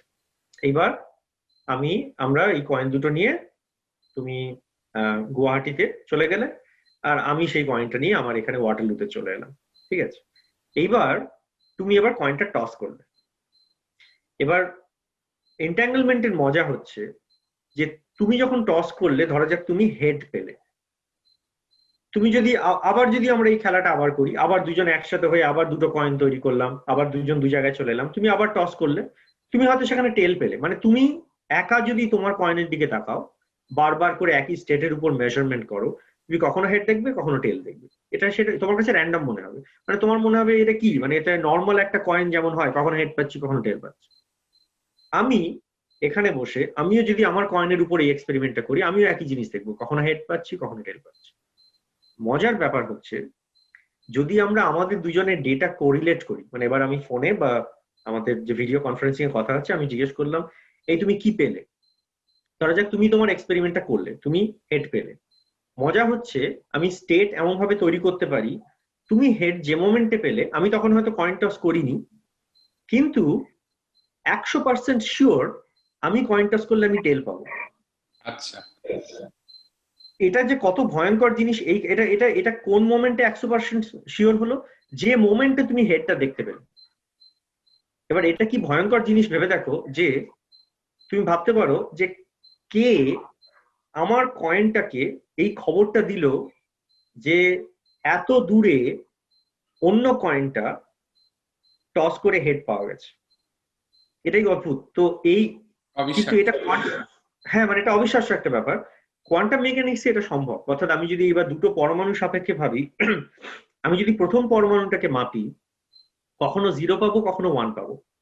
দ্বিতীয় পরমাণুটাকে যদি মাপি, কখনো 0 পাবে, কখনো 1 পাবো। আর আমি দ্বিতীয় পরমাণুটার দিকে যদি না তাকাই, শুধু প্রথম পরমাণুটাকে মাপি, তখন আমি দেখবো এটা পুরোপুরি র্যান্ডম। কিন্তু মজা হচ্ছে যে মোমেন্টে প্রথম পরমাণুটা ধরা যাক 0 হয়ে গেল, দ্বিতীয় পরমাণুটা সেই মোমেন্টে, আমি তখনও মাপিনি, কিন্তু আমি 100% বলে দিতে পারবো মাপলে ও 1ই হবে। তো এটা এমন একটা ভুতুড়ে ব্যাপার। ইনফ্যাক্ট আইনস্টাইন সত্যি সত্যি এটাকে নাম দিয়েছিল ভুতুড়ে, আহ, নাম দিয়েছিল এটাকে spooky action at a distance নাম দিয়েছিল। যে আইনস্টাইন তার সাথে রোজেন আর পোডলস্কি, পিয়ার, তিনজন অথর, তারা খুব একটা ক্লাসিক পেপার লিখেছিলেন। কিন্তু এবং আইনস্টাইন প্রচুর কাজকর্ম করেছিলেন এই এন্ট্যাঙ্গলমেন্টের উপর। কিন্তু আইনস্টাইন কখনো, আমরা যতটুকু জানি ইতিহাস থেকে, যে আইনস্টাইন কখনো নিজের মন থেকে ঠিক এই ব্যাপারটাকে মেনে নিতে পারেনি, কারণ এটা এতটাই অদ্ভুত। উনি অনেক রকম তত্ত্ব খাড়া করেছিলেন যে এরকম ব্যাপার হচ্ছে, তাহলে নিশ্চয়ই এরকম হচ্ছে যে তোমার যে কয়েনটা, আমি কয়েনের উদাহরণ দিচ্ছি বাট অ্যাকচুয়ালি এটা কোয়ান্টাম, যে তোমার কয়েনটা যে মোমেন্টে হেড পেলো, সে কোনোভাবে আশেপাশের প্রকৃতিকে জানিয়ে দিল আমি হেড পেয়েছি। অর্থাৎ কোনো একটা এমন কিছু একটা ভেরিয়েবল আছে, হিডেন ভেরিয়েবল রয়েছে, যেটা তুমি জানো না, কিন্তু প্রকৃতি কোনোভাবে জেনে গেল। আর ওই হিডেন ভেরিয়েবলটা এসে চুপি চুপি এই কয়েনকে বলে দিল, আচ্ছা ও হেড পেয়েছে, তুমি টেল পাবে পরের বার। তো এটাকে হিডেন ভেরিয়েবল থিওরি, কারণ আইনস্টাইন কোনোভাবেই মানতে পারেনি এই ভুতুড়ে হঠাৎ করে হয়ে যাওয়ার ব্যাপারটা। কিন্তু মজা হচ্ছে পরবর্তীকালে পরীক্ষা নিরীক্ষা করে নানান সিস্টেমের উপর, ইনক্লুডিং আমি যে ট্র্যাপড আয়ন নিয়ে কথা বলছি, পরীক্ষা নিরীক্ষা করে এটা দেখা গেছে যে হিডেন ভেরিয়েবল থিওরি অ্যাকচুয়ালি সত্যি নয়। মানে মাঝে অন্য কোনো ক্লাসিক্যাল ভেরিয়েবল নেই যে জানিয়ে দিচ্ছে যে আমি হেড পেয়েছি, তোমাকে টেল পেতে হবে, আমি 0 পেয়েছি, তোমাকে 1 হতে হবে। এটা নেই। আসলে কোয়ান্টাম মেকানিক্স এরকমই অদ্ভুত। এবার ওই আমরা যেটা ব্যবহার করি, আমরা ল্যাবরেটরিতে এই এন্ট্যাঙ্গলমেন্টটাকে কি করে ব্যবহার করা যায় অন্য শক্ত অঙ্ক কষতে, আমরা সেই জিনিসটা ব্যবহার করি। সেখানে যেমন ওই সুপারপজিশন বা উৎপাদকের বিশ্লেষণ, এই ধরনের শক্ত অঙ্ক থাকে। তারপর আমি যে অন্য প্রবলেমটার কথা বললাম, কোয়ান্টাম সিমিউলেশন, মেনি বডি ফিজিক্সের, সেখানেও এই এন্ট্যাঙ্গলমেন্ট দিয়ে কি করে জটিল অনেক ইন্টারঅ্যাক্টিং সিস্টেমের প্রবলেম সলভ করা যায়, তার ধর্ম জানা যায়। আমরা সেই জাতীয় জিনিসপত্র নিয়ে এক্সপেরিমেন্টাল কাজকর্ম করি। আচ্ছা রাজিবুল, তাহলে তুমি আমাদের কোয়ান্টাম তত্ত্বের পরীক্ষাগারে হাতে নাতে কিভাবে সেটাকে প্রমাণ করা সম্ভব বা সেটা কি করে দেখা যায় সেই বিষয় বললে, এবং সেটা ভীষণ ভীষণ চমকপ্রদ, যা বর্তমান আধুনিক সমাজের শুধুমাত্র তাত্ত্বিক বা পরীক্ষামূলক বিজ্ঞান নয়, তার সাথে সাথে প্রযুক্তিরও একেবারে চরম শিখরে যে সমস্ত জিনিস রয়েছে সেগুলিকে ব্যবহার করেই তবে করা সম্ভব। এইখানে আমার পরবর্তী প্রশ্ন সেটা হচ্ছে যে আমাদের বর্তমান ছাত্র সমাজের মধ্যে বিশেষ করে আমি অনেক সময় পড়ানোর সূত্রে দেখেছি যে তাদের মধ্যে এই ধারণা রয়েছে যে বিজ্ঞান হচ্ছে তার যে গাণিতিক সৌকর্য বা তার তাত্ত্বিক যে দিক সেটাই হচ্ছে মূল, এবং পরীক্ষা হচ্ছে যে জাস্ট সেইটাকে উপলব্ধি করার একটা পদ্ধতি মাত্র। কিন্তু আসলে তো আমরা প্রকৃতিকে জানতে চাইছি বিজ্ঞানের মাধ্যমে, এবং সেখানে পরীক্ষার ভূমিকা মানে অনস্বীকার্য বললে অনেক কম বলা হবে। তো এই বিষয়ে তোমার মতামত আমি জানতে চাইবো, এবং ভবিষ্যৎ প্রজন্মকে তুমি এই নিয়ে কি বলতে চাও সেটাও তুমি আমাদের এই এই এই প্রশ্নের উত্তরে বলবে। ধন্যবাদ এই এত সুন্দর একটা প্রশ্ন করার জন্য। এটা এটা একটা অত্যন্ত গুরুত্বপূর্ণ একটা বিষয়, যেটা যখন আমি ছাত্র ছিলাম তখন একরকম ভাবে এই বিষয়টাকে পেয়েছি জীবনে, সেটা নিয়ে খানিকটা বলবো। আর এখন আমি যখন আমার নিজের রিসার্চ গ্রুপ চালাচ্ছি, যেখানে আমরা মানে অনবরত তো পৃথিবীর বিভিন্ন জায়গা থেকে ছাত্রছাত্রীদের ইমেল পেতে থাকি যে আমি আপনার গ্রুপে কাজ করতে চাই, এই বিষয়ে গবেষণা করতে চাই। তো সেখানেও একটা এই অ্যাটিচিউডের জায়গাটা, যেটা তুমি বললে যে আমাদের এখানে থিওরি সেন্ট্রিক একটা অ্যাটিচিউড, সেটা কিন্তু বেশিরভাগ ক্ষেত্রে সেই সেই ইমেলগুলো থেকে সেটাও কিন্তু খুব স্পষ্ট হয়ে আসে, যে ইমেলগুলো বিভিন্ন দেশ থেকে আসে, যে কোন দেশে এই ধরনের অ্যাটিচিউড আছে সেটা খুব স্পষ্ট হয়ে আসে। তো এটা খুব ইম্পর্টেন্ট জিনিস, এবং এটা সম্ভবত একটা ইটসেলফ একটা বড় আলোচনা। তো আমি কয়েকটা ছোট ছোট পয়েন্ট এই মুহূর্তে যা মাথায় আসছে সেটা বলতে পারি। প্রথম কথা যে এটা বোঝা খুব ইম্পর্টেন্ট, ফিজিক্স হচ্ছে প্রকৃতিকে জানা। যে কারণে ফিজিক্স অঙ্ক নয়, ফিজিক্স একটা আলটিমেটলি ফিজিক্স হচ্ছে একটা পরীক্ষামূলক বিজ্ঞান, এক্সপেরিমেন্টাল সায়েন্স। আমরা প্রকৃতি কিভাবে কাজ করে সেইটাকে ব্যাখ্যা করার জন্য অঙ্কের সাহায্য নিই। থিওরিটিক্যাল ফিজিক্স হচ্ছে সেই জায়গাটাতে কাজ করে, আমরা প্রকৃতি কিভাবে ব্যাখ্যা করে সেইটা বোঝানোর জন্য, রাইট? এখানেও আমি একটা অঙ্ক কষে ফেললাম, তার মানে যে সেটা ফিজিক্স হলো তা কিন্তু নয়, কারণ এরকম প্রচুর উদাহরণ আছে থিওরিটিক্যাল ফিজিক্সে যে অঙ্কটা সাংঘাতিক এলিগ্যান্ট, প্রচুর থিওরি হয় যেটা সেই থিওরির ম্যাথামেটিক্যাল বিউটি সাংঘাতিক, সেটার প্রতি কেউ অবশ্যই আকৃষ্ট হতে পারে, সেটা একটা নিজস্ব একটা সাংঘাতিক সৌন্দর্য। কিন্তু আলটিমেটলি সেই ম্যাথামেটিক্যাল থিওরিটা দিয়ে আমি যা প্রেডিকশন করলাম, দেখা গেল প্রকৃতি সেই ভবিষ্যৎবাণী বা সেই প্রেডিকশন মানলো না, প্রকৃতি অন্যভাবে করে, এমন বহু উদাহরণ রয়েছে। তাহলে কিন্তু সেটা ফিজিক্স হলো না, সেটা ফিজিক্সের একটা থিওরি হলো যেটা প্রকৃতি মানে না। তো প্রথম কথা এটা আমাদের ভালো করে বুঝতে হবে যে পদার্থবিজ্ঞান বা বিজ্ঞানের একটা বড় অংশ সেটা হচ্ছে একটা এক্সপেরিমেন্টাল শাখা, ফান্ডামেন্টালি সেটা এক্সপেরিমেন্টাল শাখা। থিওরি সেটাকে সাপোর্ট করে অন্য অন্য দিক থেকে, not the other way around, ঠিক আছে? তো এবার কেন আমাদের মধ্যে এই অদ্ভুত একটা ধারণা তৈরি হয় যে থিওরি বোধহয় এক্সপেরিমেন্টের থেকে একটু বেশি সুপিরিয়র, বা আমি খুব ভালো স্টুডেন্ট হলাম মানে আমি থিওরি করতে যাব, আমি খুব জটিল জটিল অঙ্ক কষবো। এই ধারণাটা আমার মতে এটা হচ্ছে একটা সামাজিক সমস্যা, ঠিক আছে? সামাজিক নানান কারণে, যেমন আমি ইতিহাসের দিকে না তাকালেও যদি আমরা যেভাবে বেড়ে উঠি সেই কথাটা ভাবি, আমরা বেশিরভাগই যখন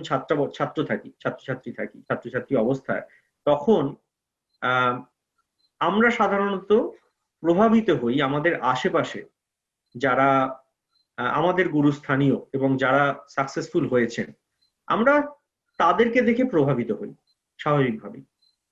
তো যেমন আমার ক্ষেত্রে বা তুমিও, যেহেতু আমরা একই বিশ্ববিদ্যালয়ে পড়াশোনা করেছি, আমরা যখন পড়াশোনা করছি আমরা আশেপাশে ধরা যাক Indian association for the cultivation of science, সেখানে অনেক দিন, যদিও আইএসিএস, সেখানে সেটা হচ্ছে সিভি রামন তার অসাধারণ কাজ সেখান থেকে করেছিলেন, কিন্তু নানান কারণে ফিজিক্সে যেমন তার অনেক থিওরিটিক্যাল ফিজিসিস্টের সাথে আমাদের ছাত্রাবস্থা থেকেই পরিচিতি ঘটে। সেখানে অসাধারণ এক্সপেরিমেন্টালিস্ট রয়েছেন, এখনো রয়েছেন, কিন্তু ফর সাম সোশ্যাল কারণ আমরা চারিদিকে অনেক ফেমাস থিওরিটিক্যাল ফিজিসিস্ট দেখতে পাই। ভারতের সেরা বিজ্ঞানীদের মধ্যে যেমন কথা উঠলে বারবার অশোক সেন, তিনি একজন অসাধারণ বিজ্ঞানী, কিন্তু আবার তিনি হচ্ছেন থিওরিটিক্যাল ফিজিসিস্ট, রাইট? তারপর অ্যাস্ট্রোফিজিক্সে সেখানেও আমাদের দেশে যারা স্বনামধন্য বিজ্ঞানী তাদের অনেকেই হচ্ছে থিওরিটিক্যাল। আমার বলার উদ্দেশ্য হচ্ছে আমরা যখন বেড়ে উঠি, যখন বিজ্ঞানের প্রতি ভালো লাগাটা, বিজ্ঞান আমি বুঝছি এবং সেটাকে পরবর্তীকালে হয়তো আমি পেশা করতে পারি বা সেই নিয়ে এগোতে চাই, সেই জায়গাটা থেকে আমরা ধীরে ধীরে বড় হয়ে উঠতে থাকি, তখন আমরা আশেপাশে যে উদাহরণ দেখি সেই উদাহরণ গুলো বেশিরভাগই হচ্ছে সাকসেসফুল থিওরিটিক্যাল ফিজিসিস্টের উদাহরণ। সেটার অনেক কারণ রয়েছে, আর্থসামাজিক কারণ রয়েছে। আমরা জানি যে বড় এক্সপেরিমেন্ট করতে অনেক পয়সা লাগে, তার জন্য একটা লম্বা ডিসিপ্লিন লাগে, একটা ফান্ডিং, একটা ইকোসিস্টেম লাগে। ভারত এখনো অবধি সেই কিছু আইসোলেটেড পকেটে, মানে কিছু কিছু বড় ইনস্টিটিউটের কিছু কিছু বিজ্ঞানীকে কেন্দ্র করে সেই এক্সপেরিমেন্টের কালচারটা করতে পেরেছে, কিন্তু ওভারঅল এক্সপেরিমেন্টাল সায়েন্সের সেই কালচারটা এখনো আমাদের রিসার্চ ইকোসিস্টেমের মধ্যে আসেনি, তার ফলে আমরা পাইনি। তো এটা হচ্ছে আমার মতে একটা আর্থসামাজিক একটা কারণ। তো এই সামাজিক দৃষ্টিভঙ্গি, আরেকটা জিনিসও খুব ইম্পর্টেন্ট এখানে, সেটা ঠিক ফিজিক্স নয়, তারও আগে থেকে আমরা যখন হাই স্কুলে পড়াশোনা করি, হাই স্কুল থেকে সবে যখন পাশ করি, তখন আবার একটা অদ্ভুত জিনিস ঘটে। সেটা আমাদের সময় প্রবলভাবে ছিল, আমার ধারণা এখনো হয়তো আছে। সেটা হচ্ছে কেউ ভালো স্টুডেন্ট, ভালো মানে তথাকথিত একাডেমিক্যালি ভালো ফল করছে, তার মানে বাই ডিফল্ট সে কিন্তু কোন একটা ইঞ্জিনিয়ারিং পরীক্ষা দিয়ে ইঞ্জিনিয়ারিং পড়তে যাবে। আর সে নিতান্ত ইঞ্জিনিয়ারিং যদি না পায়, তখন সে ভাববে ফিজিক্স পড়ার, কেমিস্ট্রি পড়ার। এটা একদিক থেকে খুব প্যারাডক্সি, আমার খুব মজা লাগে, কারণ আমরা যারা হাতে কলমে কাজ করতে একদমই অভ্যস্ত নই, তাদের মধ্যে একটা ক্রেজ আমি ইঞ্জিনিয়ারিং পড়বো, এই জিনিসটা আমার কাছে খুব একটা কন্ট্রাডিকশন লাগে। কিন্তু কিন্তু সেটাও একটা সামাজিক কারণ। এর মানে আমার প্রচুর বন্ধু ইঞ্জিনিয়ারিং এ গিয়েছে, তারা অসম্ভব মেধাবী, কিন্তু ছাত্রাবস্থায় তাদের সাথে পড়াশোনা করে আমার কখনোই মনে হয়নি তারা ইঞ্জিনিয়ারিং এ খুব প্যাশনেট। কারণ তাদেরকে কখনো আমাদের হোস্টেল রুমে কখনো তাদেরকে একটা সাইকেল নিয়ে এসে ভাঙা সাইকেল সারাতে দেখিনি, কখনো তাদের একটা ভাঙা টেপ রেকর্ডার ফিক্স করতে দেখিনি, অর্থাৎ এমন কিছু দেখিনি যে যাতে বোঝা যায় যে সত্যি সত্যি একজন ইঞ্জিনিয়ারিং এর প্রতি প্যাশনেট। কিন্তু আমরা উচ্চ মাধ্যমিকের পরীক্ষা দেওয়ার পরে আমি ইঞ্জিনিয়ারিং পড়তে যাব। তো এইটার তো কোনো বিজ্ঞানসম্মত ভিত্তি নেই, এটা হচ্ছে পুরোপুরি সোশ্যাল, এর সাথে চাকরি বা আমাদের ধারণা যে এই জিনিস পড়েই চাকরি পাওয়া যায়, সেটাও সবসময় সঠিক নয়। তো সেইগুলো জড়িত। তো ওই ট্রেডিশনটা একটু অন্যভাবে পরবর্তীকালে বিজ্ঞানে চলে আসে, যেহেতু আমরা চারিদিকে প্রচুর সাকসেসফুল থিওরিটিক্যাল ফিজিসিস্ট দেখি, এবং ভারতে থিওরিটিক্যাল ফিজিক্সের গত 30-40 বছরে একটা নাম হয়েছে বিভিন্ন ফিল্ডে। তো আমি তাহলে সেটাই করতে যাব। এটার একটা সাংঘাতিক নেগেটিভ দিক রয়েছে, যে দিকটা তুমি ধরার চেষ্টা করছো। সেটা হচ্ছে যে যেহেতু ফিজিক্স একটা ফান্ডামেন্টালি এক্সপেরিমেন্টাল সায়েন্স, সেখানে এক্সপেরিমেন্টের টেম্পারামেন্ট না তৈরি হলে ওই রিসার্চ ইকোসিস্টেম যে কথাটা আমি বলছি সেটাও তৈরি হয় না। মানে এটা আবার অনেকটা একটু ওই চিকেন এন্ড এগ প্রবলেমের মতো, জানো তো। যে ধরা যাক, আমি উদাহরণের জন্য বলছি যে আমাদের দেশে সরকার হঠাৎ ঠিক করলো যে কোনো একটা বড় এক্সপেরিমেন্টাল প্রজেক্টে আমি এত কোটি টাকা ঢালবো, ঠিক আছে। তো টাকাটা পেয়ে গেলাম। অ্যাকচুয়ালি রিসার্চে টাকা পাওয়া অনেক ক্ষেত্রে সব থেকে সহজ, মানে রিসার্চে যে প্রবলেম আছে তার মধ্যে ফান্ডিং জোগাড় করা অনেক ক্ষেত্রেই সহজ কাজগুলোর মধ্যে একটা, মানে সেটা কঠিন কিন্তু তুলনামূলকভাবে। টাকা পেলাম, তবে টাকা নিয়ে আমি করবোটা কি? আমাকে তো সেই একটা ল্যাব তৈরি করতে হবে, বা একটা ফেসিলিটি তৈরি করতে হবে, একটা প্রযুক্তি তৈরি করতে হবে। তার জন্য আমার এমন টিম লাগবে, সেই টিম মানে একদম আন্ডার গ্রাজুয়েট স্টুডেন্ট থেকে আরম্ভ করে মাস্টার্স, পিএইচডি, যারা ল্যাবরেটরিতে হাতে কলমে কাজ করতে ভালোবাসে, আবার তারা ভালো করে ফিজিক্সটাও বোঝে। কারণ আলটিমেটলি তো আমি ফিজিক্স করছি। এক্সপেরিমেন্টাল ফিজিক্স মানে কয়েকটা টেকনিক নয় যে আমি গিয়ে কয়েকটা যন্ত্র এদিক থেকে ওদিক নাড়ালাম ম্যানুয়াল করে, সেটা না। আমি ফিজিক্স করছি, আমাকে সেখানে ফিজিক্সটাকে খুব ভালো করে বুঝতে হবে, এবং সেই সাথে আমি হাতে কলমে কাজ করতে অভ্যস্ত। তো এই সমস্যাটা হচ্ছে, যেহেতু আমাদের দেশে বড় এক্সপেরিমেন্টাল কালচার নেই এবং ফ্যাসিলিটি নেই, তার ফলে ওই ইকোসিস্টেমটা তৈরি হয়নি।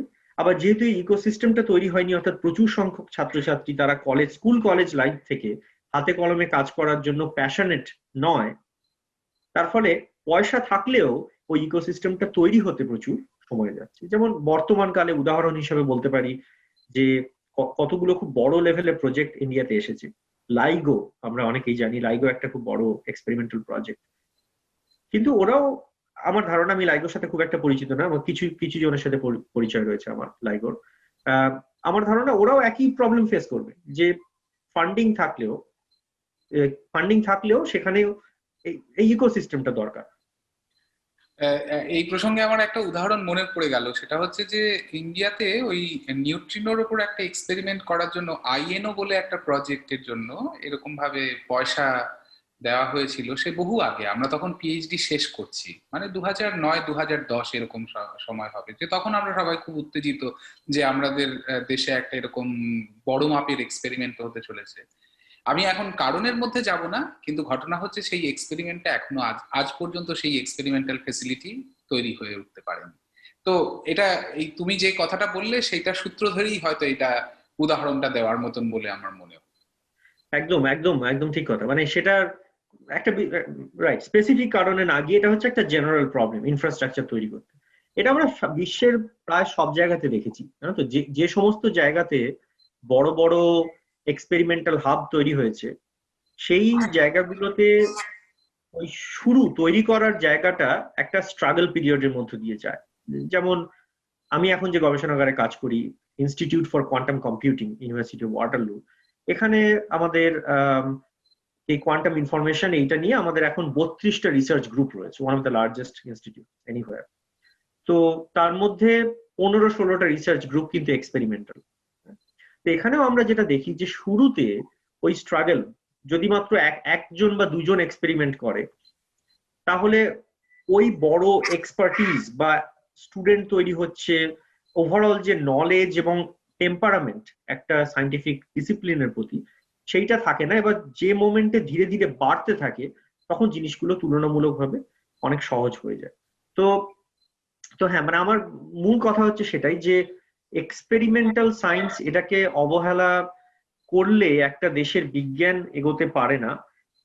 আমাদের দেশের ক্ষেত্রে তো বটেই, এবং আমাদের দেশ যেখানে আমাদের একটা অ্যাকচুয়ালি একটা ইতিহাস রয়েছে, মানে সিভি রামনের কথা, জগদীশ বোস তিনি কলকাতার গবেষণাগারে বসে তিনি সমস্ত অদ্ভুত সমস্ত যন্ত্রপাতি তৈরি করছেন হাতে, যেটা মানে অভাবনীয় জিনিস, রাইট? এখনো অব্দি বোস ইনস্টিটিউটের মিউজিয়ামে গেলে অদ্ভুত লাগে। আমি এই প্রসঙ্গে যে জগদীশ বোসের কথা প্রসঙ্গে আমি একটা কথা শেয়ার করতে চাই। বোস ইনস্টিটিউটের মিউজিয়ামে জগদীশ বোসের তৈরি করা প্রচুর জিনিসপত্র রয়েছে।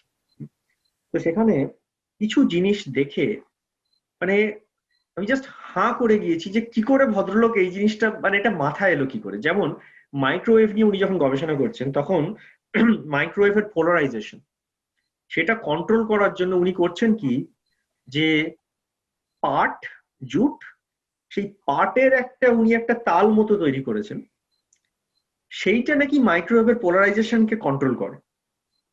এবার এইটা একটা অদ্ভুত, মানে এটা যে কি করে ওনার মাথা থেকে এলো এটা আমি জানি না, মাইক্রোওয়েভ ফিল্ডের লোকজন হয়তো এটা বুঝতে পারবেন, কিন্তু মানে পাট এমন একটা জিনিস যেটা আমরা ডেইলি ব্যবহার করি, সেটাকে যে ব্যবহার করে মাইক্রোওয়েভটাকে কন্ট্রোল করা যায়। তারপর উনি আরো ব্যবহার করছেন যে ওই পোলারাইজেশন বা মাইক্রোওয়েভের ধর্ম ব্যবহার করে একটা পুরনো রেলওয়ে টাইম টেবিল, আচ্ছা, এগুলো এখনো বোস ইনস্টিটিউটে রয়েছে, সেই পুরনো রেলওয়ে টাইম টেবিল সেইটাকে উনি ব্যবহার করছেন মাইক্রোওয়েভের প্রপার্টি এ করার জন্য, রাইট, দেখানোর জন্য। তো এইগুলো একটা অদ্ভুত জিনিস, হাতে কলমে না হলে এটা সম্ভব না। এটা থিওরিতে বসে আমি আমি একটা মানে মলিকুলার স্ট্রাকচার বার করব যে কোন জিনিস দিয়ে মাইক্রোওয়েভের পোলারাইজেশন পাল্টানো যায়, সেখানে উত্তর অঙ্ক কষে বেরোবে পাট, এটা তো হবে না, এটা তো হাতে কলমে আসবে। আরেকটা জিনিস আমি এখানে তুলে ধরবো, সেটা হচ্ছে ফান্ডামেন্টালি অ্যাজ এ ফিজিসিস্ট, আমি নিজে এক্সপেরিমেন্টাল ফিজিসিস্ট, আমরা যেটা করছি সেটা হচ্ছে আমরা তো এই জগৎটাকে চেনার চেষ্টা করছি, জানার চেষ্টা করছি। এটা অ্যাজ এ ফিজিসিস্ট আমরা ফান্ডামেন্টালি তাই করি। আমরা জগৎটাকে যদি জানতে চাই, এটার একদম ফান্ডামেন্টাল জায়গাটা হচ্ছে মাপতে হবে, মানে মেজারমেন্ট। মেজারমেন্ট মানে আমাদের হয়তো ছাত্রাবস্থায় অনেকের মনেই একটা বোরিং ধারণা চলে আসে, মেজারমেন্ট মানে আমরা একটা একটা রুলার নিলাম, তার দৈর্ঘ্য মাপলাম, একটা দাড়ি পাল্লাতে ওজন মাপলাম। ব্যাপারটা তা নয়, সবকিছু মেজারমেন্টের উপরে। ধরা যাক মহাবিশ্ব, এই যে কসমোলজি নিয়ে আমরা কথা বলছি, মহাবিশ্বতে কটা ব্ল্যাক হোল আছে, ব্ল্যাক হোলগুলোর সাইজ কত, এটা তো একটা আলটিমেটলি এটা তো একটা মেজারমেন্টের প্রশ্ন। আমি সেটাকে থিওরাইজ করতে পারি, কিন্তু অ্যাকচুয়াল আমাদের ইউনিভার্সে কি রয়েছে। আবার আমি যদি এই দূরত্ব মাপার কথা যদি বলি, আমার ঘরটা কত বড় সেটা সহজে আমি একটা ফিতে দিয়ে মেপে নিতে পারি, বা টেবিল কত বড় মেপে নিতে পারি। প্রশ্ন হচ্ছে একটা ইলেকট্রন কত বড়, সেটা তো ফিতে দিয়ে মাপা যায় না। অর্থাৎ প্রশ্নটা কিন্তু একই, আমি বলছি যে কত বড়, কিন্তু সেইটা মাপতে গেলে আমাকে নতুন ফিজিক্স আনতে হবে সেখানে। এবার সেই ফিজিক্স সেটা থিওরিটিক্যাল ফিল্ড থেকেও আসতে পারে, সেটা অন্য কোনো একটা টেকনিক থেকেও আসতে পারে। আবার আমি যদি বলি আছে ইলেকট্রন না হয় এত বড়, পরমাণুটার মধ্যে দূরত্ব, নিউক্লিয়াস থেকে ইলেকট্রন এতটা দূরত্ব, একটা ইলেকট্রন কত বড়? ইলেকট্রন সেটা কি সত্যি পয়েন্ট পার্টিকেল নাকি তার স্ট্রাকচার আছে? এটা একটা প্রশ্ন যেটা এক্সপেরিমেন্টালিস্টরা গত কয়েক দশক ধরে মেপে আসছে। ইলেকট্রনিক ডাইপোল মোমেন্ট মেজারমেন্ট, সেটা বেসিক্যালি তারা শূন্যটাকে কত অ্যাকিউরেটলি শূন্য বলা যায় সেটাই মেপে আসছে, রাইট? ইলেকট্রনকে কতটা পয়েন্ট। এটা কেন ভাবছি আমরা? এই নয় যে কেউ একজন থিওরি দিয়েছে আমি সেটাকে প্রমাণ করে অতএব প্রমাণিত হইলো এই থিওরি সঠিক, এটা নয়। কিন্তু আমরা মাপছি কারণ ফান্ডামেন্টালি আমরা খুঁজে পাওয়ার চেষ্টা করছি এমন নতুন বিজ্ঞান যেটা আমরা এখনো অব্দি জানি না।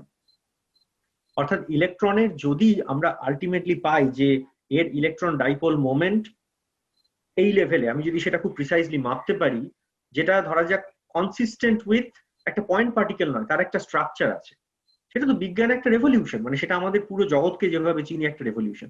ঠিক যেমন ভাবে হিগস কণা অনেক থিওরিটিক্যাল প্রেডিকশন ছিল, কিন্তু আলটিমেটলি যে এত এত স্পুরিয়াস ইভেন্ট, তার মধ্যে থেকে একটা হিগস কণা বেরিয়ে আসবে, তো সেটা একটা ইটসেলফ। মানে তুমি নিজে হিগস কণা এই জাতীয় জিনিসপত্র নিয়ে কাজ করেছো, তুমি একটু বলতে পারো যে এটা অ্যাজ এ থিওরিটিক্যাল ফিজিসিস্ট তোমার কি ধারণা হয়েছে এখান থেকে? হ্যাঁ রাজীবুল, এটা অনস্বীকার্য যে মানে তাত্ত্বিক দিকগুলোর সৌকর্য তো থাকবেই, সেই গাণিতিক সৌকর্য রয়েছে, কিন্তু তুমি যেটা এক্ষুনি বললে যে পরীক্ষাগারে সেটা প্রমাণ না হলে সেটা প্রকৃতিকে ব্যাখ্যা করে কিনা সেটা আমরা জানি না, এবং ততক্ষণ সেটাকে আমরা বিজ্ঞান বলে অ্যাকসেপ্ট করবো কিনা সেই প্রশ্ন থেকে যায়। কাজেই তোমার প্রত্যেকটা উদাহরণ নিয়েই বলা যায় যে পরীক্ষার দিকগুলোকে অস্বীকার করাটা আমার মনে হয় খুব একটা বুদ্ধিমানের কাজ নয়। মানে সেখান থেকে বিজ্ঞান খুব একটা এগুবে কিনা সেই প্রশ্ন উঠে যেতে পারে। তো যাই হোক, এর থেকে আমরা তাহলে পরবর্তী যে প্রশ্ন সেদিকে চলে যেতে পারি। যে আমি আমি ছোট্ট ইন্টারাপ্ট করছি যে এখন একজন স্টুডেন্ট সে যদি এটা ভাবে যে আমি কিভাবে হাতে কলমে পরীক্ষা করব, সেটার জন্য আমি একটা কথাই বলতে পারি। তুমি যদি অরিজিনাল প্রশ্নে একটা পার্ট রেখেছিলে আমি কি বলবো ভবিষ্যৎ প্রজন্মকে, সেটার জন্য একটা কথাই বলতে পারি যে খুব কম বয়স থেকে হাতে কলমে জিনিসপত্র তৈরি করো। যেমন আজকাল সেটা অনেক সহজ হয়ে গিয়েছে, কারণ এখন আমাদের ইলেকট্রনিক্স কন্ট্রোল করতে গেলে একটা ছোট্ট মাইক্রো কন্ট্রোলার কিনে নিলেই হয়, যেটার দাম অত্যন্ত সস্তা, অনেক ক্ষেত্রে 100 টাকার কম সেটার দাম। সেই মাইক্রো কন্ট্রোলার দিয়ে কত মজার মজার জিনিসপত্র করা যায়। ইউটিউবে যদি ভিডিও দেখা যায়, হাজার হাজার DIY do it yourself video, সেখানে কত মজাদার হাতে কলমে ভিডিও আছে। তো সেই জিনিসগুলো যদি ছোটবেলা থেকে প্রত্যেকে হাতে কলমে করতে থাকে, আমার ধারণা যে হাতে কলমে পরীক্ষা যেটা হচ্ছে আমাদের প্রকৃতিকে বোঝা, সেটা এতটা মজার একটা জিনিস যে একবার না সেগুলো করতে থাকলে ওই রেশ থেকে বেরোনোটা মুশকিল। যেটা আমার ক্ষেত্রে হয়েছিল আন্ডার গ্রাজুয়েটে, আমি এমন বেশ কিছু ল্যাবরেটরিতে সুযোগ পেয়েছিলাম কাজ করার, যেখানে হাতে কলমে একটা সার্কিট বানিয়েছি। সেই সার্কিটে একটা ক্যাপাসিটার, একটা রেজিস্টার পরপর একসাথে দিয়েছি, রেজিস্ট্যান্স ভ্যালুটাকে পাল্টাচ্ছি। করতে গিয়ে দেখছি যে তার আউটপুটটা বেসিক্যালি এমন ভাবে পাল্টাচ্ছে সার্কিটে, যেটা যেন এক্সপোনেনশিয়ালের যে e⁻x কে আমি যদি একটা সিরিজে ভাঙি, তো এই রেজিস্ট্যান্সটা পাল্টাতে থাকছে, আমি সিরিজের আলাদা আলাদা টার্ম দেখতে পাচ্ছি। মানে e⁻x কে আমরা অঙ্ক হিসেবে দেখতে পাই, সেটাকে অ্যাকচুয়ালি নেচারে সেটা যে ফলো হচ্ছে, তো এই ধরনের জিনিস। বা একটা লাইট সোর্স আছে, সেটা স্পেকট্রামের মধ্যে দিয়ে দেখলাম সেটা এতগুলো ওয়েভলেংথ, সেটাকে আমি একটা প্রিজমের মধ্যে দেখলাম ওয়েভলেংথ আলাদা হয়ে গেল, আমি কি করে সেই ওয়েভলেংথটা মাপতে পারি, কি করে আমি সেই রিফ্র্যাক্টিভ ইন্ডেক্স মাপতে পারি। মানে এই মজাটা একবার যদি পেয়ে যাওয়া যায়, বা একটা ইন্টারফারেন্স এক্সপেরিমেন্ট, আমার ধারণা এখান থেকে বেরোনো মুশকিল হবে। তখন তো একটাই ইয়াং স্টুডেন্টদের বলার, খুব কম বয়স থেকে হাতে কলমে জিনিস করতে থাকো, বাকিটাও অটোমেটিক হয়ে যাবে। ঠিক রাজীবুল, এই প্রসঙ্গে তাহলে তুমি ছোট্ট করে যদি একবার একটু বলো আমাদের, যে ধরো তোমার যে এই যে কোয়ান্টাম কর্মকাণ্ড, যদি সেটাকে আমি এইভাবেই বলি, তার সাথে যদি কেউ যুক্ত হতে চায় তাহলে সে কি পথ নেবে, সেটা যদি ছোট করে বলো। এটাও খুব গুরুত্বপূর্ণ প্রশ্ন, এবং এর ছোট উত্তর হচ্ছে অনেক পথ দিয়ে কোয়ান্টামে আসা যায়। আমাদের সাথে যারা কাজ করে আমাদের রিসার্চ গ্রুপে, তাদের মধ্যে ফিজিসিস্টও আছে, মেকানিক্যাল ইঞ্জিনিয়ারও রয়েছে, কেমিস্টও রয়েছে, ইলেকট্রিক্যাল ইঞ্জিনিয়ারও রয়েছে। ঠিক আছে, এটার কারণ যে কোয়ান্টাম একটা ইনহেরেন্টলি ইন্টারডিসিপ্লিনারি সাবজেক্ট। যেখানে কোয়ান্টাম মেকানিক্সের জিনিসটা ফিজিক্স থেকে আসছে, এর আন্ডারলাইন যে ম্যাথামেটিক্যাল স্ট্রাকচার সেটা অঙ্ক বা কম্পিউটার সায়েন্স থেকে আসতে পারে। আমি যখন যন্ত্রপাতি তৈরি করছি, যেমন এই যে ভ্যাকিউম, এতটা আলোচনা করলাম বিভিন্ন যন্ত্রপাতি নিয়ে, লেজার, ভ্যাকিউম, সেগুলোকে এবার কন্ট্রোল করতে হবে, সেইটা ইলেকট্রিক্যাল ইঞ্জিনিয়ারিং থেকে আসতে পারে। আবার এই পুরো যন্ত্রটাকে এমন ভাবে করতে হবে যাতে আমার ওই লেজারটা একটা পরমাণুকে তাক করে আছে, তো এবার লেজারটা যদি আমার মেকানিক্যাল স্ট্রাকচারটা ভালো না হয়, তাহলে লেজারটা এরকম ভাবে লাফালাফি করবে, তাহলে সে পরমাণুকে মিস করে যাবে যদি পরমাণু এত ছোট। তো তার ফলে এটা মেকানিক্যাল ইঞ্জিনিয়ারিং এর সেই ব্যাকগ্রাউন্ডটাও কাজে লাগতে পারে। তো আলটিমেটলি এটা মাথায় রাখতে হবে, আমরা যখন প্রকৃতিকে বোঝার চেষ্টা করি রিসার্চের মাধ্যমে, প্রকৃতির কোনো একটা প্রবলেমের গায়ে না এমন লেভেল সাঁটা নেই যে উত্তরটা ফিজিক্স থেকেই আসবে, এই বইয়ের এই চ্যাপ্টারেই উত্তর আছে। প্রশ্ন জগতে, তার উত্তর ফিজিক্স থেকে আসতে পারে, কেমিস্ট্রি থেকে, অঙ্ক থেকে, ইঞ্জিনিয়ারিং থেকে, সোশ্যাল সায়েন্স থেকে, তার উত্তর ইতিহাস থেকে। তো আলটিমেটলি হচ্ছে আমরা প্রকৃতিকে বোঝার চেষ্টা করছি। সুতরাং কংক্রিটলি যদি কোয়ান্টামে কেউ যুক্ত হতে চায়, তাহলে আমি বলবো প্রথম কথা, কিছু কোয়ান্টাম ফিল্ড কিরকম ভাবে ইভলভ করছে সেই সম্বন্ধে তোমরা জানার চেষ্টা করো। কোনো পপুলার সায়েন্সের বিভিন্ন রয়েছে, বিভিন্ন ওয়েবসাইট রয়েছে, সেগুলো থেকে জানার চেষ্টা করো। বেসিক কোয়ান্টাম মেকানিক্সটা একটু বোঝার চেষ্টা করো। আর যে কোনো ফিল্ড থেকে, মানে ইঞ্জিনিয়ারিং এর যে কোনো বহু ফিল্ড, যে কোনো না হলেও বহু ফিল্ড থেকে, যেখানে ইলেকট্রিক্যাল কন্ট্রোল, ইলেকট্রনিক্স, এই সমস্ত জিনিসপত্র নিয়ে বা কম্পিউটার সায়েন্স হয়, সমস্ত জায়গা থেকে পরবর্তীকালে কোয়ান্টাম ফিজিক্স নিয়ে গবেষণা করার জন্য আসা যেতে পারে। আচ্ছা রাজিবুল, তাহলে আমরা আলোচনার প্রায় শেষ প্রান্তে পৌঁছেছি। তো আমি তোমার যখন পরিচয় করিয়ে দিচ্ছিলাম তখন বলেছিলাম শ্রোতা বন্ধুদের যে তুমি শুধু বিজ্ঞান চর্চা করো এমন নয়, তুমি বিজ্ঞানকে যাতে জনসাধারণের মধ্যে পৌঁছানো যায় বা সেইটা সম্পর্কে সহজভাবে বলা যায়, বিশেষ করে বাংলায় বিজ্ঞান, এইটা নিয়ে কিন্তু তুমি অনেক ভেবেছো এবং লেখালেখি করেছো। এবং এই বিষয়ে তুমি আমাদের যদি একটুখানি বলো তোমার উদ্যোগ এবং তোমার কর্মকাণ্ড সম্পর্কে বিজ্ঞানকে জনপ্রিয় করার জন্য। একটা জিনিস প্রথমে বলবো, তুমি, আমরা দুজনেই চালানোর মতো ভালো ইংরেজি বলতে পারি। তা সত্ত্বেও আমরা গত 1-1.5 ঘন্টা ধরে আমরা বিজ্ঞানের বেশ অনেক জটিল জায়গা, গবেষণার জায়গা, আমরা কিন্তু আমাদের মাতৃভাষাতেই আলোচনা করছি। ঠিক। এটা করতে গিয়ে আমাদের কখনো মনে হয়নি, আমার মনে হয়নি, আমার ধারণা তোমারও মনে হয়নি, যে আমরা বিজ্ঞানের জায়গাটাকে আমরা জলাঞ্জলি দিচ্ছি। এমন কিছুই হয়নি, আমরা বিজ্ঞানের সব জিনিসটাই এসেছি। আবার যতটা স্বতঃস্ফূর্ত ভাবে আমরা, যে যতই অন্য ভাষা জানি না কেন, ছোটবেলা থেকে যে ভাষার মাধ্যমে বড় হয়ে উঠি, আমরা সেই ভাষা সম্বন্ধে, ভাষা নিয়ে আলোচনা করতে পারি, অন্য ভাষা সেটা হয় না। এটা হচ্ছে স্বাভাবিক কথা, ঠিক আছে? তো এখান থেকেই আমাদের এই উদ্যোগ। হ্যাঁ, আমি অনেক বছর ধরে এই ব্যাপার নিয়ে ভাবনা চিন্তা করেছি, এবং বিশেষত বিজ্ঞান.org.in এই একটা উদ্যোগ আমরা চালিয়ে আসছি 2014 সাল থেকে। আজ 6 বছরের বেশি অতিক্রান্ত। তো হ্যাঁ, আমরা অনেকেই তোমাদের এই বিজ্ঞান.org এর অনেক লেখা পড়েছি, এবং আমার মনে হয় আমাদের যারা শ্রোতা বন্ধু আছে তাদের মধ্যেও হয়তো অনেকে পড়েছে, কিন্তু যারা পড়েনি তাদেরকে স্বনির্বন্ধ অনুরোধ যে আপনারা এটা ভিজিট করুন, এবং এখানে বহু বিবিধ বিষয়ে আলোচনা রয়েছে খুব প্রাঞ্জল ভাষায় এবং খুব সুন্দরভাবে। ঠিক আছে, বলো। Thank you. যে জিনিসটা বোঝা সেটা হচ্ছে, তুমি অনেকগুলো কথা বললে, এক হচ্ছে অনেকগুলো শব্দ ব্যবহার করলে, এক হচ্ছে প্রাঞ্জল ভাবে, সুন্দরভাবে, সহজ করে। এটা আমরা সকলে জানি যে কোনো কথা সহজ করে বলাটা খুব শক্ত, ঠিক আছে? সহজ করে বলতে গেলে সেটা সম্ভবত দুভাবে বলা যেতে পারে। এক, সেটাকে আমি এতটাই সহজ করার জন্য এতটাই তরলীকরণ করে ফেললাম, যার মধ্যে বিজ্ঞানের মূল জায়গাটা থাকলো না, সেটা খানিকটা অলংকার, উপমা, সেটা হয়ে গেল। যেটা আমরা অনেক ক্ষেত্রে আমরা বিভিন্ন জায়গায় দেখতে পাই, যে যখনই একটা নতুন কোনো আবিষ্কার হচ্ছে তখন সেই সম্বন্ধে পত্রপত্রিকার প্রচুর লেখালেখি হয়, কিন্তু তার মধ্যে বিজ্ঞানের জায়গাটা সবসময় ঢোকা সম্ভব হয় না সহজ করে লেখার জন্য। যারা লেখেন তাদের লেখার হাত খুবই ভালো। অন্য যে দিকটা সহজ করে লেখার জন্য যেটা দরকার, সেটা হচ্ছে যে বিষয়টা নিয়ে আমি লিখছি সেই বিষয় সম্বন্ধে একটা গভীর উপলব্ধি থাকলে তবেই আমি একটা সহজ করে গল্পটা বলতে পারবো। আমার তোমার কথা প্রসঙ্গে রবীন্দ্রনাথের একটা কোটেশন মনে পড়ে গেল। উনি বলেছিলেন বোধহয়, সহজ কথা কইতে মোরে কহজে, সহজ কথা যায় না বলা সহজে। একদম, মানে একদম রবি ঠাকুর এখানেও একদম পিন পয়েন্টে একদম ডেফিনেটলি টু দ্য পয়েন্ট। তো আহ, তাহলে এটা এটা তাহলে কি করা যায়? এটা এটা হচ্ছে একটা সমস্যা, রাইট? কারণ টিপিক্যালি আমাদের ধারণা, সেটাও ওই সোশ্যাল কনস্ট্রাক্ট থেকেই এসেছে, যে বিজ্ঞান সম্বন্ধে লেখালেখি পত্রপত্রিকায় অসাধারণ সব সাংবাদিক, তাদের সাংবাদিকতা নিয়ে কোনো কথা নেই, কিন্তু একজন সাংবাদিক তিনি যখন কোয়ান্টাম মেকানিক্স নিয়ে লিখছেন, তিনি তো কোয়ান্টাম মেকানিক্স এর এক্সপার্ট নন।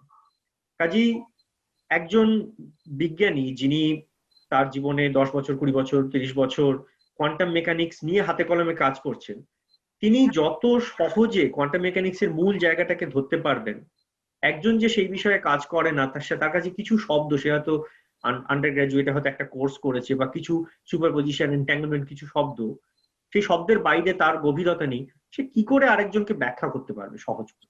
এটা হচ্ছে মূল কথা। তো এই জায়গাটা আমাকে বহুদিন ধরে ভাবিয়েছে। ইনফ্যাক্ট খানিকটা আমি যখন নিজে স্টুডেন্ট ছিলাম, তখন ভালো বিজ্ঞানের লেখা আমি তেমন পাইনি। মানে একটা দুটো পত্রপত্রিকা লেখা হয়েছে, সেগুলো লেখা পড়েছি, কিছু ভালো লেগেছে, অনেক ক্ষেত্রেই মনে হয়েছে শুধু অলংকার, কিন্তু অ্যাকচুয়ালি কি হলো বিজ্ঞানের জায়গায়। তো সেইখান থেকে এই 2014, তখন আমি পোস্ট অফ, তো তখন আমার মনে হলো যে আচ্ছা, এই সমস্যাটা কেন? কারণ এমন তো নয় যে বাঙালিরা কোথাও বিজ্ঞান করে না, সারা পৃথিবীতে আমরা ছড়িয়ে রয়েছি। তো এমনটা করা যায় কিনা যেখানে বিজ্ঞানীরা, তারা যে বিষয়টা সম্বন্ধে গভীরভাবে ভাবনা চিন্তা করছেন, তারা নিজেরাই লিখুন, তাদেরকে হয়তো অন্য কেউ একটু লেখার ব্যাপারে সাহায্য করতে পারবে, কিন্তু সেইটা করা যায় কিনা, এবং সেই লেখাটা মাতৃভাষাতে হয় কিনা। মাতৃভাষা কেন গুরুত্বপূর্ণ? আমরা এই যে আলোচনাটা করছি মাতৃভাষা, তার মানে এই নয় যে আমরা প্রত্যেকটা ইংরেজি শব্দের বাংলা খুঁজবো, মানে সেটার একটা আলাদা গুরুত্ব আছে, কিন্তু সেটা আমাদের উদ্দেশ্য না। আমার উদ্দেশ্য হচ্ছে খুব স্বতঃস্ফূর্ত ভাবে আমরা বিজ্ঞানের জিনিসটা আলোচনা করব, যাতে যখন আমি একটা নতুন বিজ্ঞানের জিনিস শিখছি, ধরা যাক আমি কোয়ান্টাম জিনিস নিয়ে শিখছি, একজন স্টুডেন্টের পক্ষে সে যখন একটা ইংরেজিতে আলোচনা শুনছে, তখন তাকে তার তার ব্রেনকে কিন্তু দুটো বাধা অতিক্রম করতে হচ্ছে। প্রথম, একটা ভাষার বাধা, সে যত ভালো ইংরেজি জানুক না কেন, যদি না সে নেটিভ স্পিকার হয়, তাহলে মনে মনে কিন্তু সে ইংরেজিকে, বেশিরভাগই আমরা যেটা করি বাংলায় অনুবাদ করি মনে মনে, তাহলে সে আমাদের ব্রেনের খানিকটা প্রসেসিং পাওয়ার সেখানে চলে গেল। সেইটা অতিক্রম করে তারপরে আমি সায়েন্সটা বোঝার চেষ্টা করি। মাতৃভাষাতে বললে ওই প্রথম ব্যারিয়ারটা থাকে না। তার ফলে আমরা আমাদের মনের সমস্ত উদ্যোগটা বা মনের সমস্ত এনার্জিটা, সেইটা আমরা দিতে পারি বিজ্ঞানটাকে বোঝার, তাতে অনেক মজার জিনিস উঠে আসে। এটা হচ্ছে একটা দিক। তো বিজ্ঞান.org.in এ আমার ধারণা প্রচুর অসাধারণ লেখা হয়েছে, তার কারণ সেই বিষয়গুলো সম্বন্ধে যারা লিখেছে তারা কিন্তু সেই বিষয় সম্বন্ধে বহু বছর ধরে গবেষণা করছেন।